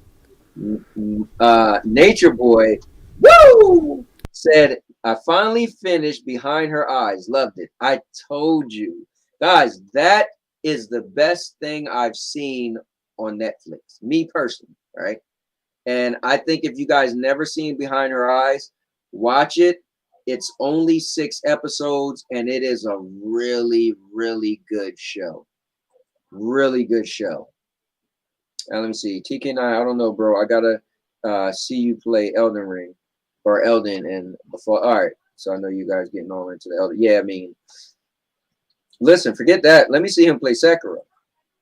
Forget Elden Ring. I'm running around the Elden Ring feeling fine. Granted, when I get to a big boss, I die. But on Sekiro, I'm like, I can't move forward, and it's like a little enemy. But Elden Ring, I feel like I could play this for a couple more days, just running around and having fun and killing enemies and feeling like I'm doing something, by killing the small enemies. Let me see. No, see, I don't like that one. Was it Ryan? He just said you can emulate Nintendo games on PC.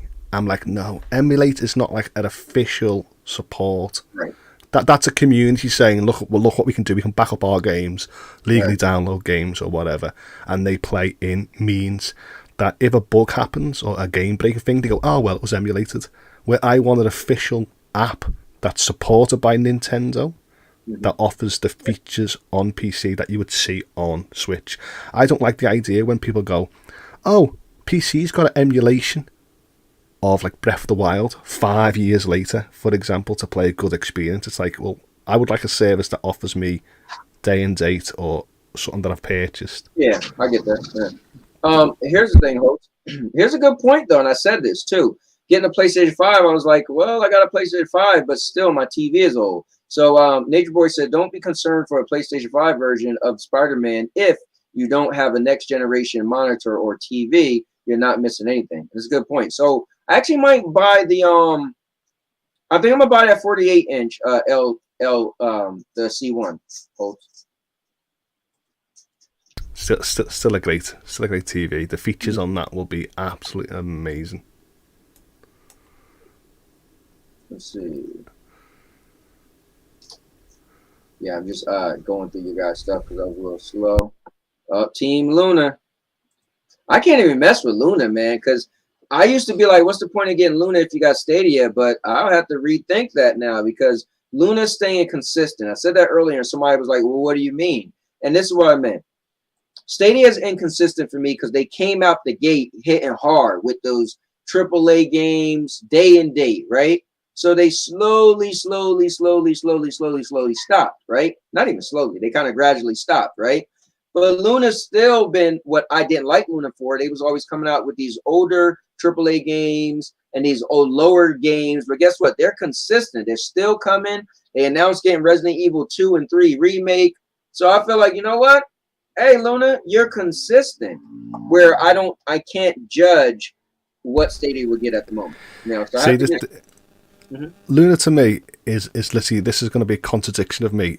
This is the exact the same. Luna is my humble bundle, for example, where initially I was like, I don't want that crap. I've got other services that offer me better. But then when they started offering me Wonderful 101 and all these games from the Switch era, the Wii era, or they started offering classics of games that are not accessible on other services, that's when I started saying, oh God, I need to start giving them my money because I don't have any option. But at first I just saw them as a digital clutter until they started dropping the big hitters that were my games. And I know if I mention them games, you'd be like, Holtz, no one plays them games. But to me, it's a genre that I'm really excited to if they ever come to the UK. That's the cool thing, man. Having options, it is what it is, we could say, because earlier, who was that talking?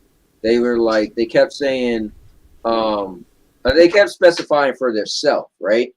And I get it, but there's other people who haven't played certain games. So for them, those games might mean more to them, and we have to always take that in consideration. But like you always say, Holtz, or sometimes you shake your rattle, you want to be a selfish gamer, because it comes down to what I'm playing in my house. Not what's playing in your house. Well, that's what I'm saying.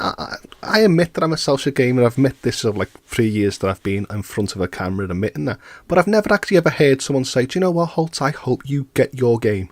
So, because I've never heard someone say it to me, that's why I say to the community, as long as I get my game, that's all I want. Yeah.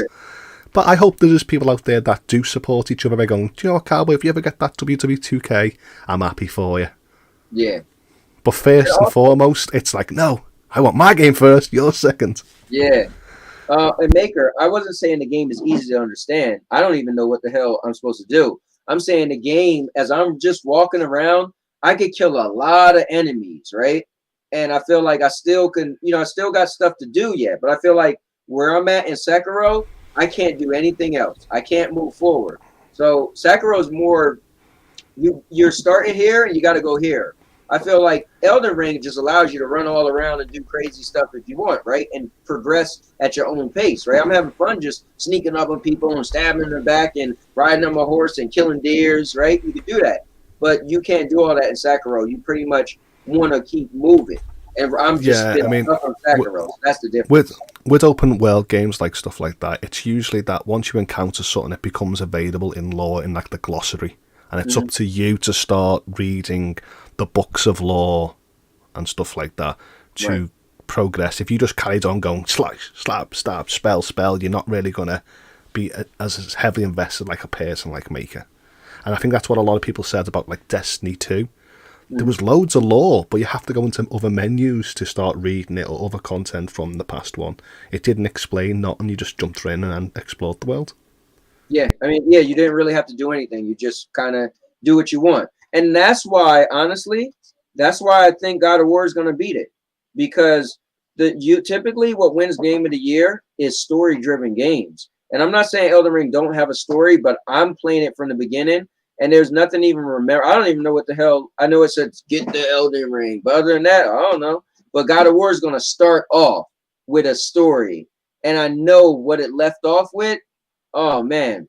But, I mean, I could be wrong. And maybe Nature Bar, I need to give Days Gone another try. I did Gamefly that some years ago, and I tried playing it. And it was okay.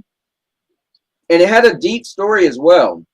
I just think maybe driving around on a motorcycle and having to get off to get the parts for the motorcycle, that slowed it down a little bit for me. But, yeah, man, Sekiro is no joke. Realness, my guy. Nintendo does their user base dirty. Well, what you think like these From Software games? There's a lot of people in the community that are saying like these games should not change, and I understand in the first window of like the year or 2 year of sales that these games should be the most hardest game you've ever played, but that doesn't mean that over time they couldn't patch easier settings in place to sort of expand. Give me an easy mode in Sekiro, man. I just at least want to play through the game, see all these amazing bosses I always heard about, like actually get to beat them myself. I'm fine playing on easy.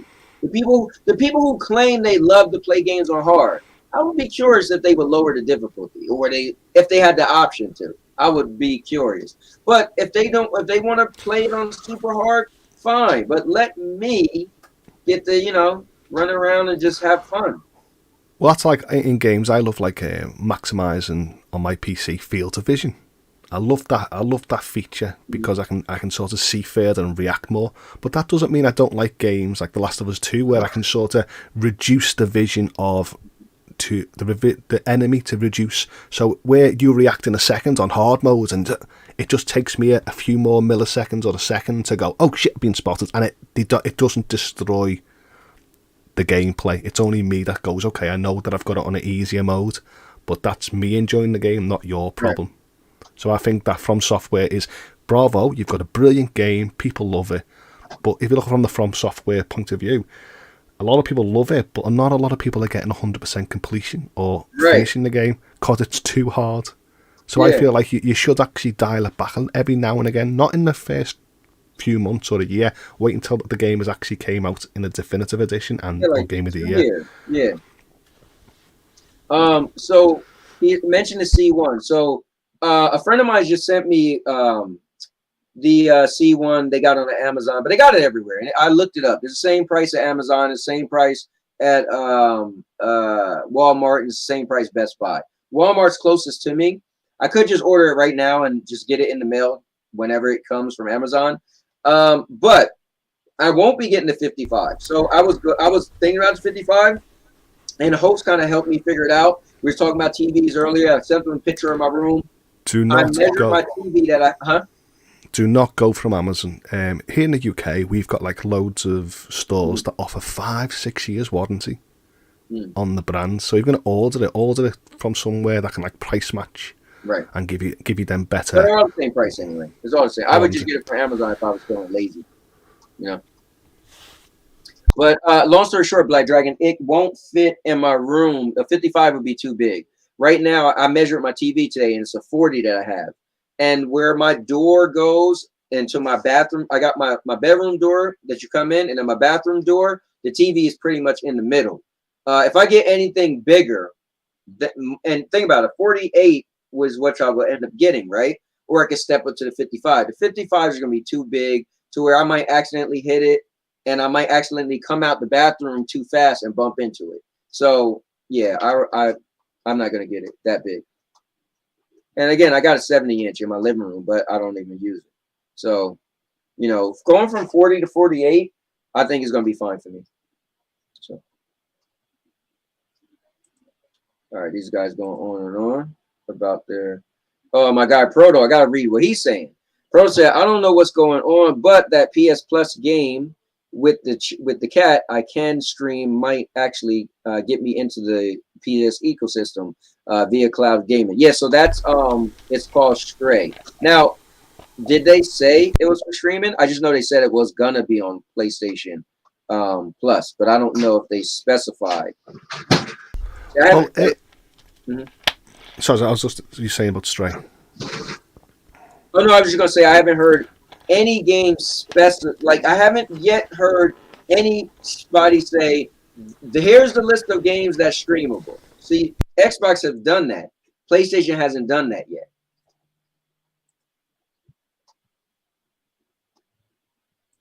Yeah, Realist, I know you. I'm a little late, so you already heard my issue with the 55. Well, I want to ask chat the same thing that we asked before.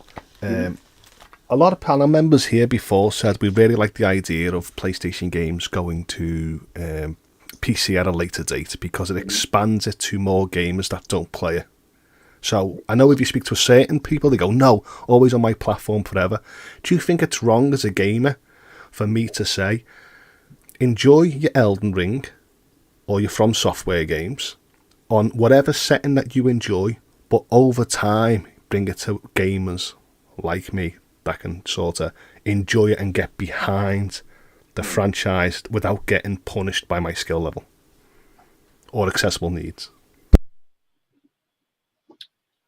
Man, I mean, I just feel like allowing people to do whatever they want with gaming, allowing things to be on other stuff or not having a problem with it is the way to go. We're definitely, like, we already broke that mold, right? You know how we did that, Holtz? Crossplay. Crossplay literally is showing that why constricts us to certain things, right? So I don't, we already spoke. We don't care if a game goes on PC or not. But Lion, trust me, I just bought, I didn't even tell you guys, I bought my first PlayStation 5 game today. Host didn't even tell you. I bought WWE today. I ordered it while I was at work. So it's already downloaded. So my first PlayStation 5 game. I don't know when I'm gonna play it. But so yeah, definitely Lion. What I wanted to do was create a league for Stadia. But when Stadia didn't get it, I created the league for Mad Streets, which you can't even compare those two games. But yeah, man, I'm definitely going to be playing some WWE. I'm just not going to have the online yet, but I will have it on Monday where I can play with people. Because unfortunately, it costs money to play with people online, and it doesn't do that in Stadia. Casual. Listen, I love to see it. Proto, that's what I was trying to get at. It's more money for like Sony to bring their game to PC. But on the same sentence that I was using that, I was also saying, well, wouldn't that be more logical from Software to sort of say, okay, we know the masses want to play it if we offer options, just like PC is getting options for Spider-Man, so other Sony games. Why couldn't From Software say, well, cater to the core audience first, and then over time, we want more people to play it? I agree. It's not going to take anything away because it's years later. But here's something that's funny, Nature Boy. Nature Boy said the best way to play Elden Ring is on a PS5 using a PlayStation 4 Pro version. You get locked 60 frames and it's flawless. So here's what's funny. My first day I played it was on Friday. And I had no clue I played the PlayStation 4 version. No clue. So that when I finished my stream, I realized, oh, wait, I was playing the PlayStation 4 version. So the very next day, I played the PlayStation 5 version. And honestly, and people was like, oh, it looks so great when I was playing the PlayStation 4 version. And the next day I played the PlayStation 5 version. And honestly, I can't tell if I really noticed the difference that much. I don't know. Yeah, I think that's got more to do with your TV than the options. But I did actually say to you that the PlayStation 4 Pro version will be more optimized than the 5, but the 5 will be giving you more options to pick between performance, fidelity, and maybe ray tracing if it's got it in the game. I don't know, but they would offer you different stuff. So let me hear this. God of War will have a tough time up against Elden Ring. Most critics find it exceptional. They will, until you see God of War's story. Trust me. Trust me, bro. I hear what everybody's saying about Elden Ring. The experience, it's open world. I can't say this because I've not played Elden Ring, but I've played From Software games before. I would like to know, is there a person in chat that plays both of them? That could sit there and understand? Because both of them will be open world. It's just that one will be open world with a story that will be telling through a narrative, where Elden Ring will be a story played through, going through lore, and you find your own story. Well, the thing is, God of War, to a point, yes, you could run around, but eventually, like Elden Ring, it's like if you just came in my house and I say, go anywhere you want. But God of War is more like, hey, you're in my bedroom, but you could only go to the living room and the bathroom. Yeah, but Elden Ring is open world from the start, should I say? Mm-hmm. For example, where God of War does open up to a open world. He said the longer I have a PS5, the more he scares me. Hey, Proto, I went to Great Adventures on Saturday. Do you still work there? I had I tagged you and asked you that question the other day. So I know you said you was gonna quit soon, but I'm curious if you was there when I was there. I am piping up the comments of you guys going back and forth, just so you know. But I'm moving on because that's your own little personal thing. They delivered too if you get that stand I told you about. Yeah, so my wife actually looked up a stand that I don't. The 48 probably will fit on the stand I already got. So if I don't need to replace my stand, I'm not getting a new stand. But if I do, hey, you can always fit a 55 who's just slightly slanted. I guess if I, I'm just telling you, you seen the picture, man. That 55. Yeah, I don't want to do it to myself, man. Like, it's gonna be cutting it close. How would it be fine with the stand? It's still the same space. That stand doesn't come all the way out like this. It's going to go farther back. The TV's going to be farther this way. And the door's not going to most likely hit it from that angle. No, hold on. I got to get up real quick, guys. So here's my fear. I hear what you're saying. The TV's going to go further back, but the door still opens. The door go this far. My thing is thinking the door's going to be close. Now, if we push it over, right? If you look at this, right? If you put your arm here or even measure it, you only got like this much space. You probably looking thinking you got more. So now it's going to be to when we coming out the room, it's going to be like, I just don't want it to come. Probably going to mess it up coming out of the bathroom. The door goes that way. That's in, the TV stand will be right there. That'll still be there. Well, I'm saying if the TV comes over too far, like I would hate for somebody, even not you or me then, one of the kids just come out all quick out the bathroom, not paying attention. I would just hate for a TV being that close. Well, it's going to be bolted on the thing. That's number one, right? So it's not going to fall down. And number two, it has wheels. Anyway, I don't think. I'm not. There's a little too treacherous options for me. I don't. I feel like that TV was fun. So just getting a 48. Yeah, but Cowboy, it's like, even though Sandy's probably saying the weight wouldn't fall down, doesn't mean no one would actually head smash it and it's got a big. I know, dint. right? All the pixelization, you'd be like, who done that? You just see this. Yeah, right. No, I'm just telling you this. I know my household. I would hate for somebody coming out. I'm going to the bathroom to grab something out your bathroom. It's our bathroom. They come out all fast, not paying attention. As you know, Cowboy, in the Discord, everyone was like 55, 65. It's like. I mean, the money is only an extra $200. I feel like it's worth it for that. It really is. That's actually a good deal. That's a jump up 10 inches. You know how mad I'll be? She's telling me, oh, you should get it. And it's going to happen. Yo, that'll ruin my marriage. I'll be like, I'm out of here. See, this wouldn't have happened if he never got a PlayStation 5. $1,100. Yeah, because I'll be like, yo, I told you, you fighting with me. And I'm trying to explain to you. Just look at it. Like, take pictures. Like, I measured it, though. I did measure it today. Trust me. You think I wouldn't mind having a bigger TV? That's what we're saying. Any other day, we say our measurements, and the first thing someone says is, did you get the tape out? We did. We got the tape out and measured it. I had to get it just to make sure. All right, let me see. I was wondering, like, does anybody else have if somebody else in the house got a 55? Use the measuring tape from China. From what? From China. Use it from China. Use the measuring tape came from China. It's not it. Wow. You didn't hear her say that. What you need to do is probably get a ruler and just sellotape it to the side of the TV, and then say to people, walk past that, and if it hits the ruler, boing, you'll see it. Yeah, right. Oh man. I mean, yeah, I heard. I wonder if someone. I wonder what size my son's TV is. What about the TV that I'm letting Luna use? That was my grandma.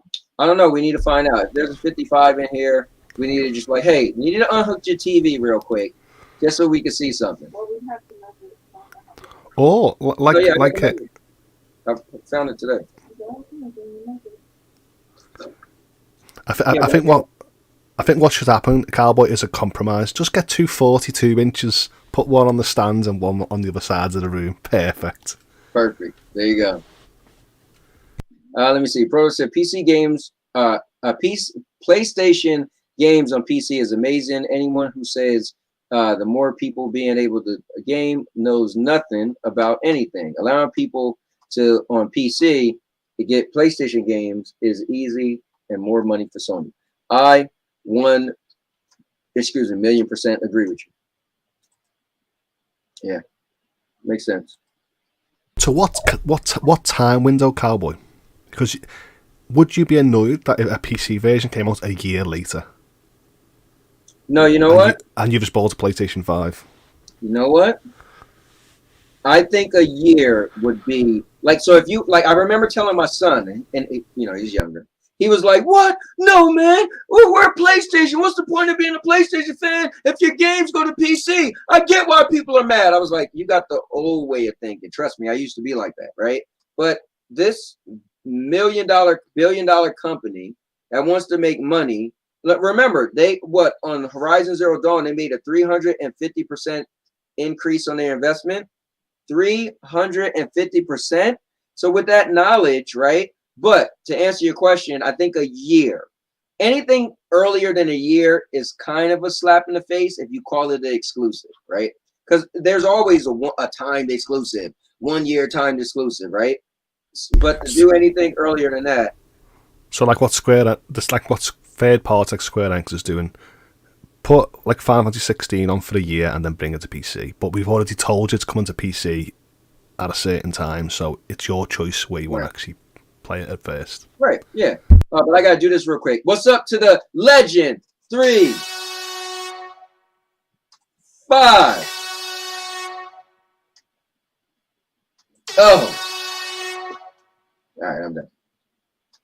Let me see. It's smart for Sony to put exclusives that have low sales or that go into PS Plus on PC. It reviews the sales cycles for them while offering value to the core base of users. I mean, it just makes sense. You know what's funny, Hopes? I wonder how many people disagree. Like, it takes the person who, how do I say this right? The person who has a problem with this company, right? Here's my thing. If you bought your game and you already got your game, why do you care? Okay, Carl, right. We all know from gaming wars, console wars. We know growing up, there was always a reason to say, never my game, my console's the best. Right. And it's still today. So if Sony ever came out and said it, I think they would lose a large initial user base before they sort of evolved to actually bring more people on board. I think a lot of people would be like, my hardware, my investments, I bought it for this reason and I'm keeping it for that reason. Right. And then you can have it at a later date, a far later date, like 4 years. I mean, I don't think people are going to change their minds yet to say, because I think they'd like the console war. I think people do like console wars to debate. And I feel like marketing's only been like that the last year, where Phil Spencer and people have been saying, oh, play anywhere. But a year or 2 years, it was, no, buy Xbox, buy Sony. He still had that narrative. Yeah, listen, the console war is fun. I like it myself, right? It was always fun. But to be honest, I'm kind of grew up a little bit from that. Like some years ago, I'd have been mad that Sony would allow their game on PC, right? But that really has nothing to do with me at all. Even the most hardcore of a fan, like that transaction doesn't affect you in the slightest. Well, did you see when Final Fantasy 7R came to PC, I was over the moon. Went to the Epic Store and seen the price. I was like, bloody hell, that's steep. But then when God of War came, it came at a reasonable price. So I think a lot of PC gamers, they don't want to be overcharged just for the convenience of having it on their platform. So Nature Boy, my thing is all-purpose champ on everything. So just go. There's only one all-purpose champ. So go and add me. It's all-purpose champ. And to answer your question, David, my first ever game I streamed was Elden Ring for the PlayStation 5. The first game I played on PlayStation 5 was Elden Ring. I streamed it on Friday and a Saturday morning. So those streams are up right now if you want to check them out. And I just purchased WWE today. So I'll be playing that at some point. I did play it the first day it came out. I went to my brother's house, but now I do own it. So I'll be playing it at some point. He said, LOL, Cowboy speaking loud so we can hear about his TV, his future TV. I'm always speaking loud. Oh, here's a question. Jersey said, question. When you inviting me to play Elden Ring with you, Cowboy? So, honestly, I know Cloud Data explained this pretty good. I don't plan on getting PlayStation Plus until the 13th. It's some type of like symbolic thing where I got excited for Project Spartacus. Then they turned Project Spartacus into new PlayStation Plus. And then they gave it then it was sometime in June. And then they gave it a date. And I told myself, you know what? June 13th, I'll be getting it. But check this out for the people who don't know. All right. For the people who don't know, I'm already ready. All right. I already got my $130 right here. So trust me, the day of the 13th, which is next Monday, I'll probably put these on the PlayStation at some point. So I already have $130 ready, and this is going to be my 1-year subscription. So to answer your question, I won't be playing anything online because, again, you got to pay for that with Sony and Xbox and everybody else besides Stadia. So, yeah. But after that, and I'm going to keep Elden Ring. I am renting it. I'll keep Elden Ring so I can actually play with people. The realness playing devil's advocate, yeah? Let PC play these quality games. But shouldn't these PC games be going to console as well? Oh. Yeah. He said, do it. The stand will actually create space because it swells. But what is he talking about? The stand is going to create space because the stand swells. The LGC one is dope. Might get the newer version is the C2 that just came out. They said it's a lot bright. It's 30% brighter. I'm not jumping to get that though. Let me see. Get this LG C2 42-inch. Oh, well, how much is that? Well, I think there was something in the media that I actually read last week that all them people who bought cheap PlayStation Now codes, I thought Sony was actually going to charge you a little bit extra to get the premium upgrade. Yeah, so there's a certain cutoff that Sony did, and pretty much whatever you paid, you'll get that, but you'll have to pay the difference. And he said, Cowboy just mounted. So here's my thing with mounting. We're going to sell our house in about 2 years. I don't want to put no holes in the wall. I'm not trying to patch no holes because somebody asked me that earlier. No, we're definitely not doing that. But the stand my wife showed me, I should pull that up. Oh, my phone is in front of me. I'll show you guys the stand that she is telling me about. And so you guys can see the idea.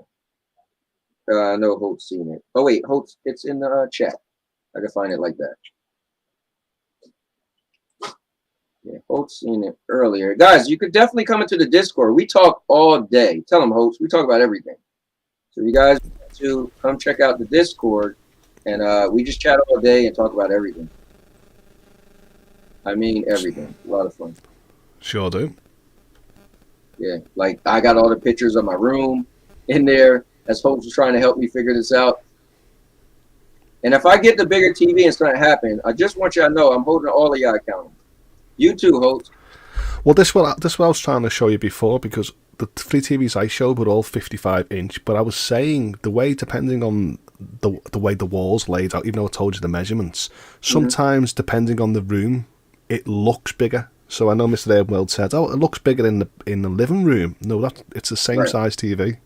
And I just didn't want you. I wanted you to see the dimensions of the room, and I told you what they were, just in case you thought, "Oh, it looks like that I've got more space," and you bought it and it was too big. So, oh no! So here it is, right here, guys. This is what it would look like. So yeah, it will hold the TV up, right? But the issue is, so there's the back. Got all the brackets. The issue is the left and right. The 55-inch, I just feel like, here, I'll show you guys. I'll show you guys the picture of the space I'm working with. My wife said it will fit. With that saying. With that saying. that we missed a "that's what she said" joke there. Ah, that was a missed opportunity, if ever. All right, so check it out, guys. Here's my bedroom. All right, and so look at this, right? So you see the TV that's already right there. I've opened the door so you can get an idea of the door. So look all the way to the left. You see the door open. So that's a 40-inch right there. That's 40 inches right there. See, with that, Cowboy, this is what I said in chat. It's 40 inches you've measured left to right, haven't you? No, I measured it diagonal. Oh, diagonal, okay. It's yeah, 40. I did it right. Yeah, so I measured it diagonal. That's 40, and that's a 40-inch TV. My issue is if you walked out the bathroom with a 55, would you be close to bumping into it? And then on the left side, if you open the door, would the door be close to hitting it? Now, I'm going to show you guys. I took a close-up. Let me show you. If you just measured 40. Hold up. There's the close-up, and you can see how close the space is, right? So look where the door is. So I got some space, right? The door is close to the TV stand. If you look to the lower left. And if you look to the right, look how close the TV is to the other door, the opening to our bathroom. I'll be afraid of walking out of the bathroom and somebody might bump into the TV. So that's the thing. Like now, knowing this is a 40-inch TV, do you guys think a 55 will fit? Like that's what, 15 more inches? Well, when I measured it across widthways, it was my telly, the 55, measures in that just under 49 inches across. So that's what even diameter is 55, but widthwise, diagonal should I say was 55, but going widthways from left to right was actually 40, close to 49. So you would probably, if you look at it now, you'll go like probably fit a few inches, but I think you'll actually go over by an inch or two on each side. Okay. And that's the worrying factor. So you think it would be too big? Slightly a little too big. In a sense, it'll still be a quick elbow to the TV coming out the toilet. That's what I was thinking. Yeah. But if you got the measuring tape and just done 49 inches on the back wall, then you'll know if it fits or not. Okay. You said 49. Oh, yeah, I get what you're saying. Just go across 49? 49. But then that's technically not the diagonal, right? No, because in the end, you're not worried about the height. You're just worried about the width, aren't you? Because the Right. Yes. Okay.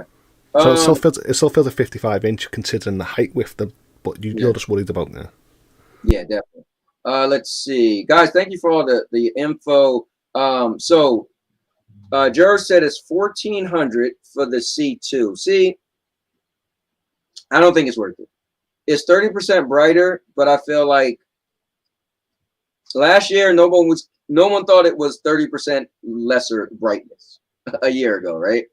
And I feel like to pay an extra $500 and go down 6 inches, no. Here's something for you, Cowboy. I've got a C9, an X, and a 1. And I believed every year that, wow, I'm getting 30% more power, getting 30% more, another 30% power. So you would think the C1, adding up them years, would have had a better brightness than the one from 3 years ago. But it's a marketing term. They get around it somehow. Then when you sit down and go, okay, what's that neat brightness? And you go, 600. What's on that? 610.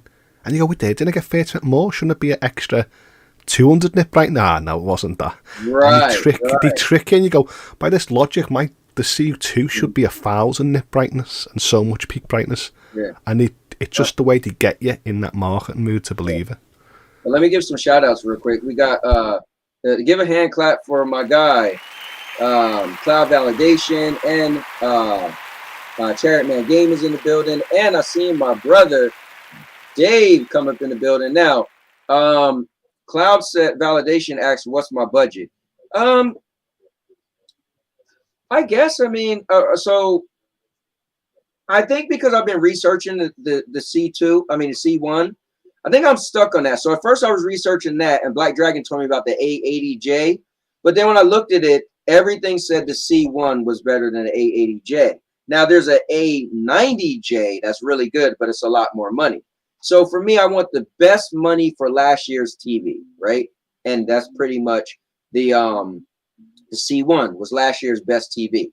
So for me, knowing that it's $896 for a 48-inch, that's not bad. But I would have easily paid $1,100. $1,100 is okay, and that's pretty much what the 55 is. It's just that I'm not gonna get big eyes to buy a 55 and it can't really fit in the space. So the answer to your question, I'll spend $1,100. I'll spend $1,100 unless you know a better TV. But I think the C1 was last year's best TV. Unless there's a better TV this year and it's $1,100. But as you could even see, a C1 or C2 for 42 inches is $1,400. So I don't think I'm gonna get a better TV for $1,100 unless it's like a 35 or something. Anyway, guys, I'm getting through the chat. I'm probably gonna get the show end the show. You guys know I'm a wrestling fan. There was a pay-per-view yesterday, and so Monday Night Raw tonight. So I want to definitely watch some wrestling. But let me get to the rest of the chat. You have more than enough room for 55. Just slant it a bit. 200. That's what I said. Slant it, but imagine you slanted it and then someone went through the door and the slant actually helped the telly go. Right. Oh man. You want it to be sort of the stand station. Yeah. I want it to be straight when we're laying on the bed. Like I showed you a picture straight from the bed. If it's slanted, we laying on the bed. Like I can't see half the TV. Cowboy, there's someone in chat trying to instigate something. Purple Haze. She's trying to change topic. She's always doing this. Let's go. She's always doing. I don't know why she wants to do it at the end of the show. And the thing is, she's always saying it always ends with Stadia. And we're talking about TVs. All right, let me read this real quick. You can go on the website and get the exact dimensions of the TV you're buying. For my guess, going from a 42 to a 55 is going to be about 4.5 in wider and 2 in taller. So the taller part isn't the problem, and it's going from a 40. My TV I got now is a 40, not a 42. All right, I'm getting to Purple Haze. I'm getting scared now. You should get a wall. No, I don't want to get a wall mount. I said that earlier. I don't want to put holes in the wall because I'm going to be moving in 2 years. So I don't even want to get into all of that stuff. You don't need an extra brightness. C1 gets to be bright. Yeah, see, that's what I was thinking as well. So I wasn't going to get caught up in that whole brightness thing. When my buddy came over, he was like, but the C2 is 30% brighter. Yo, Ellis, what's up, man? Hold on. Let me give Ellis a quick shout out. Let me see. What in the cloud gaming on here was good, people? Yep. We are talking about a lot of stuff. Let me see. You're simply buying into the HDMI 2.1. You don't need to overspend. And honestly, I prefer the 120 frames and will sacrifice fidelity. So wait, isn't the C1 has a 2.1 and 120 frame? Yes. Right? It's both. Yes, I don't. Four HDMI ports. Yeah, I don't think I'm choosing one over the other because it got both. All right. So what about the future Stadia? Oh, dang it. What about the future Stadia? We really want to go there? Because I'll go there. Or it's pretty good so far. Thanks, Dragon. I'm going to get into it soon. Let me see. You get the C155. Best bang for your buck. Yeah, and it's going to be the best bang in my house. Let me see. That's exactly what Stadia is. The future of gaming. Okay. Take care of it. All right, later, geek. Thanks for coming through as usual. Maker said, I've heard a rumor that Stadia was removed from crossplay servers. If so, does that mean Stadia might not get the FIFA? So wait, was removed from whose crossplay servers? Because wouldn't each game have its individual crossplay servers? I mean, it's easy to find that out if you just jump on Destiny. Oh, crossplay servers for FIFA. Okay, got you. Stadia isn't going anywhere. Thank you, Maker. Yeah, thanks for clearing it up, Maker. Our Purple is tracking you into talking about Stadia as the last topic. I know, man, and she's always talking about it always end with you and Holtz talking about the future of Stadia. Listen, I told you. but Once I got this archaeological hat on, you know, we're Sony ponies, and that's what we'll end on. Sony. We'll start with Sony, like we start with Stadia and end with Stadia. Dan Purple's trying to trick us. he's trying to trick us, man. And do you know what's so funny? And I didn't know this. I thought it was positively good that we talk about Stadia more, Stadia time. But now I'm starting to get paranoid. Going to we always ramble on about Stadia at the end.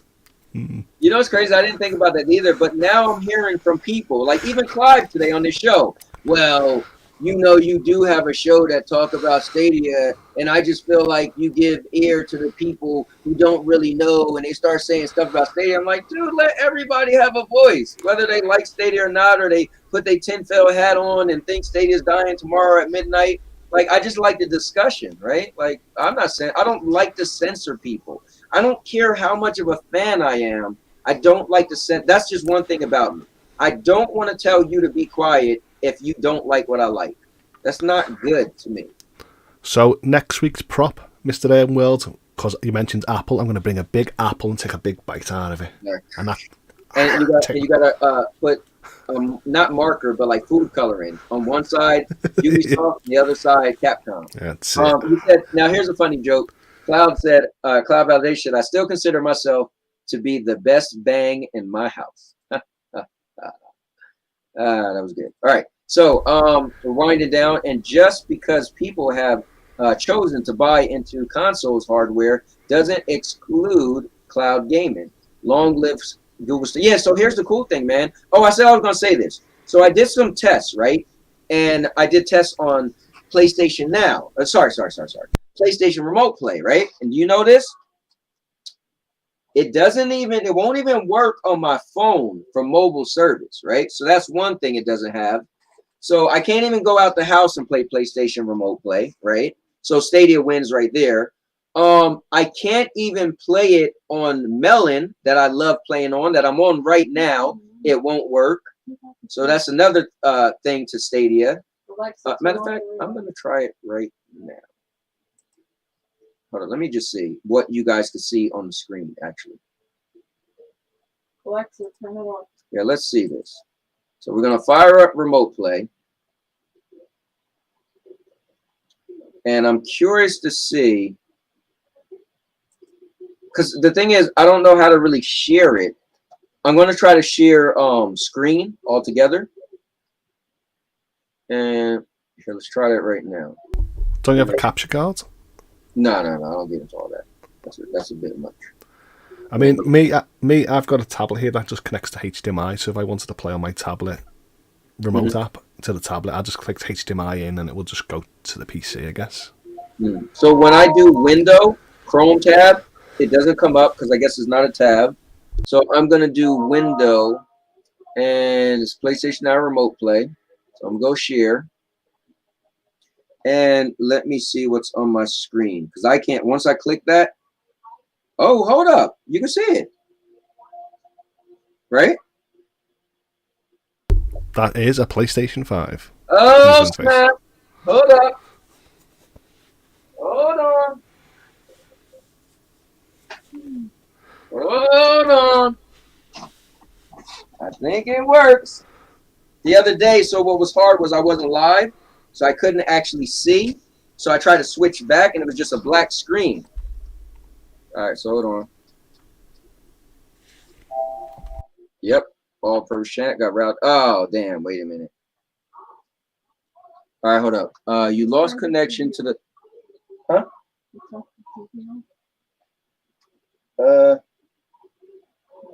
Damn it, it's controlling my PlayStation. Okay, hold up.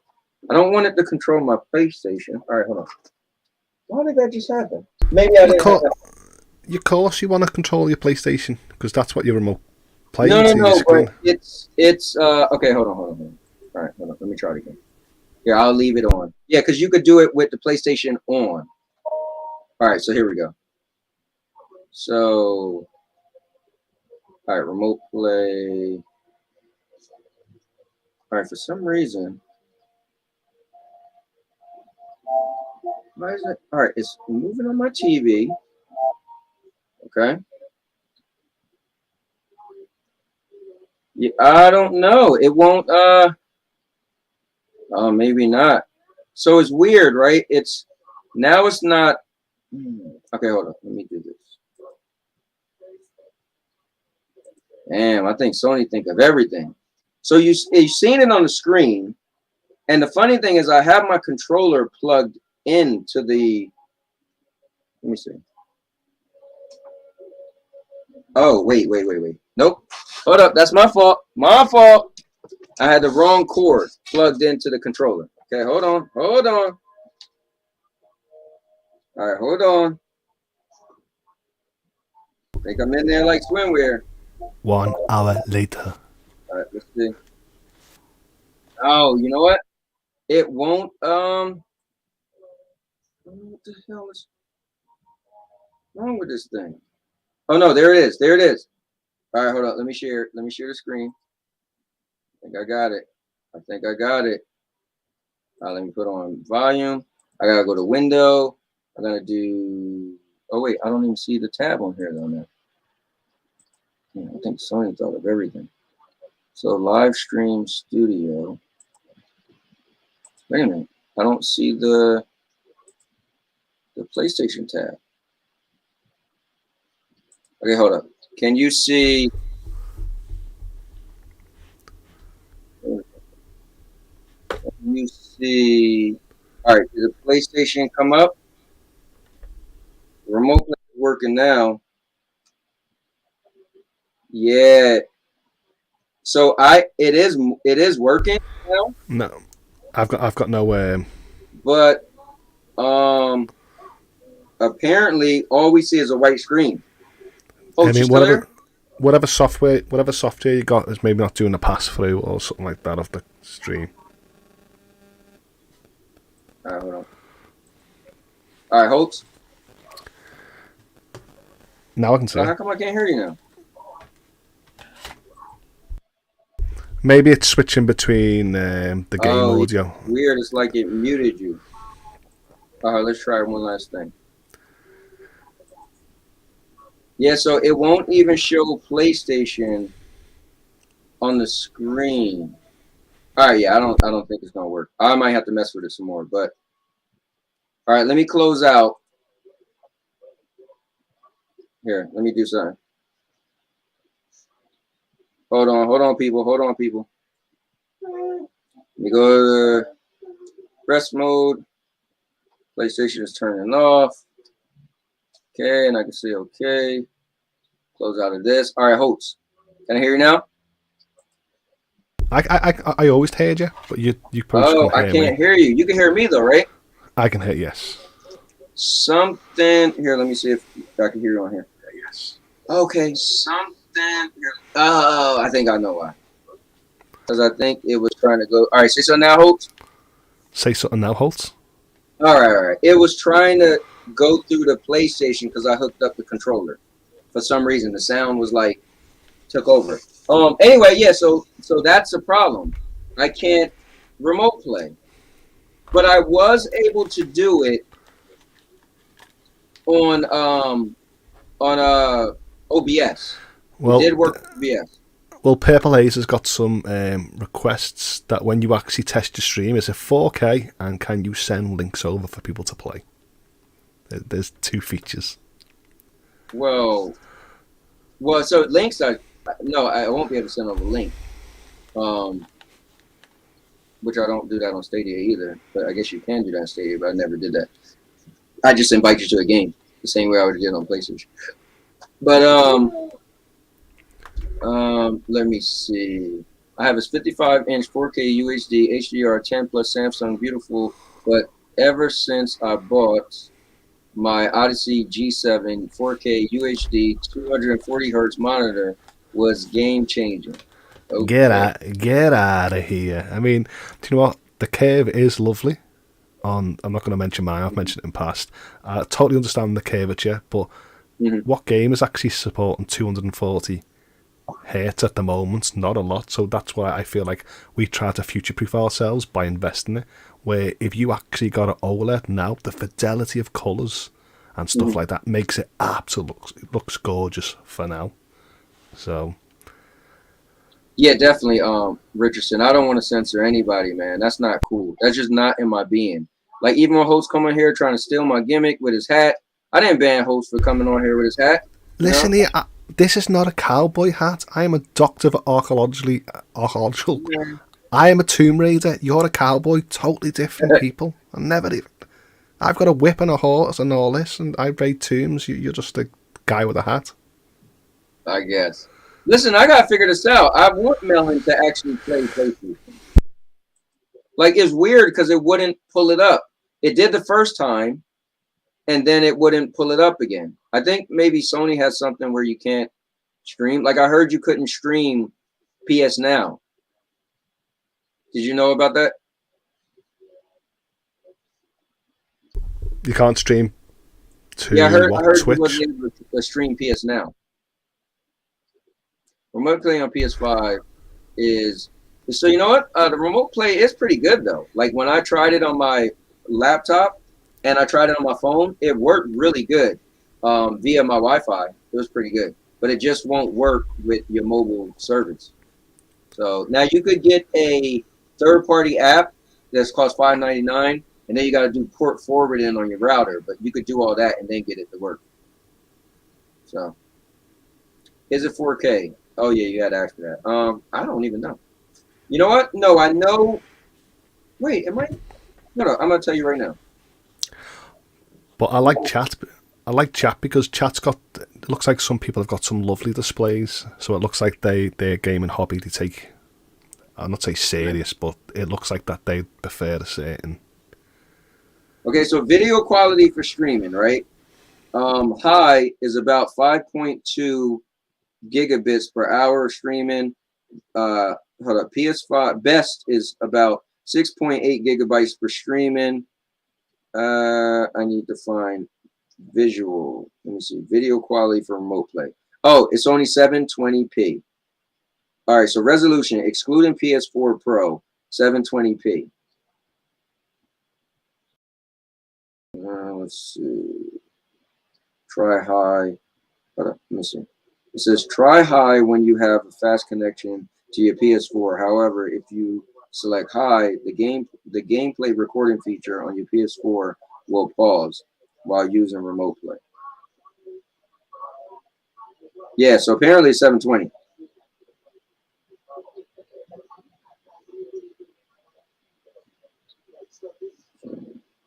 All right, anyway, let me get through this for you guys. Oh my God, Black Dragon had sent me a $248 stand from Best Buy. Looks cool. Cowboy proved them wrong. Oh, I didn't even know what they were saying though. Where do I sign up for this awesome experience? What are you guys talking about? Let me see. Stadia isn't dead like cryptocurrency. Stadia is early. Okay. Really good. I'm watching Cowboy play a game. I wasn't playing a game. Post the link, Cowboy, so we can jump in and play with you. And let me see. For the record, just teasing you. I got you. Cloudy V, you are my guy, man. Love you, brother. Let me see. There will be worth a sequel to Google Stadia. It's future proof and will grow the gaming industry. Yeah, I think Stadia is going to be good, guys. I think next year we're going to see the fruits of the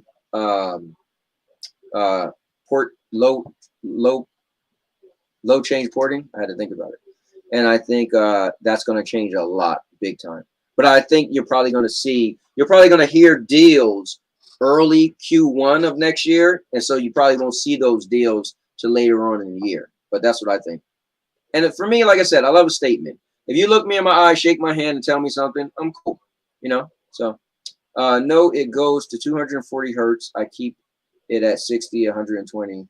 Okay, got you. All right, talking about TV. All right, I wouldn't put all my faith in Google keeping Stadia. Anything is possible. Oh my God, we almost got out of here without it. I think deals are already happening. Man, listen, I'm not going there. I'm not going there. So, Holtz, this was a good show. It ended with you and me again, buddy, talking about TVs, right, Holtz? We're talking about TVs. Yeah, we did. Yeah. I think that's multiple streams now we've ended on a certain point. Right. So I'm not going to read the chat, but I put it up on the screen. Let me see. Yeah, I'm not reading that. I don't know what that. I think that's the last time I'm going to put a hat on. Don't know how you can go all stream with them lights and have a hat on and I got sort of. Yeah, maybe man. Maybe because it's the hair or something, but. Oh, you know what's crazy? My wife bought me this for my birthday, man. I never even hooked it up yet. The microphone. What one's that? The XL? It is a professional USB condenser microphone, sensitive pickup, pure sound, BM65, condenser microphone, big diaphragm, full quality tone. You better watch out with them condenser mics. You know what I mean? You'll be doing your energetic streams, and people's heads will be exploding. They'll be like, "Oh, look, he's got a better mic!" And yeah, oh my God, I can hear him everywhere. Yeah. All right. So anyway, guys, thanks for everybody tuning in. This is cool, man. I like to touch everything. We like to go into everything, and so we definitely pretty much full stream. We talked about PlayStation, which is cool.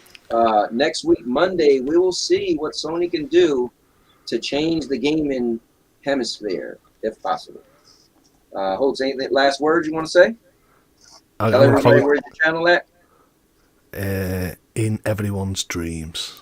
That's it. They're the best content creator around in the dreams. And now your mother knows. That's in your dreams. Later, guys. And now your mama knows. Bruce, unleash the baby god dragon!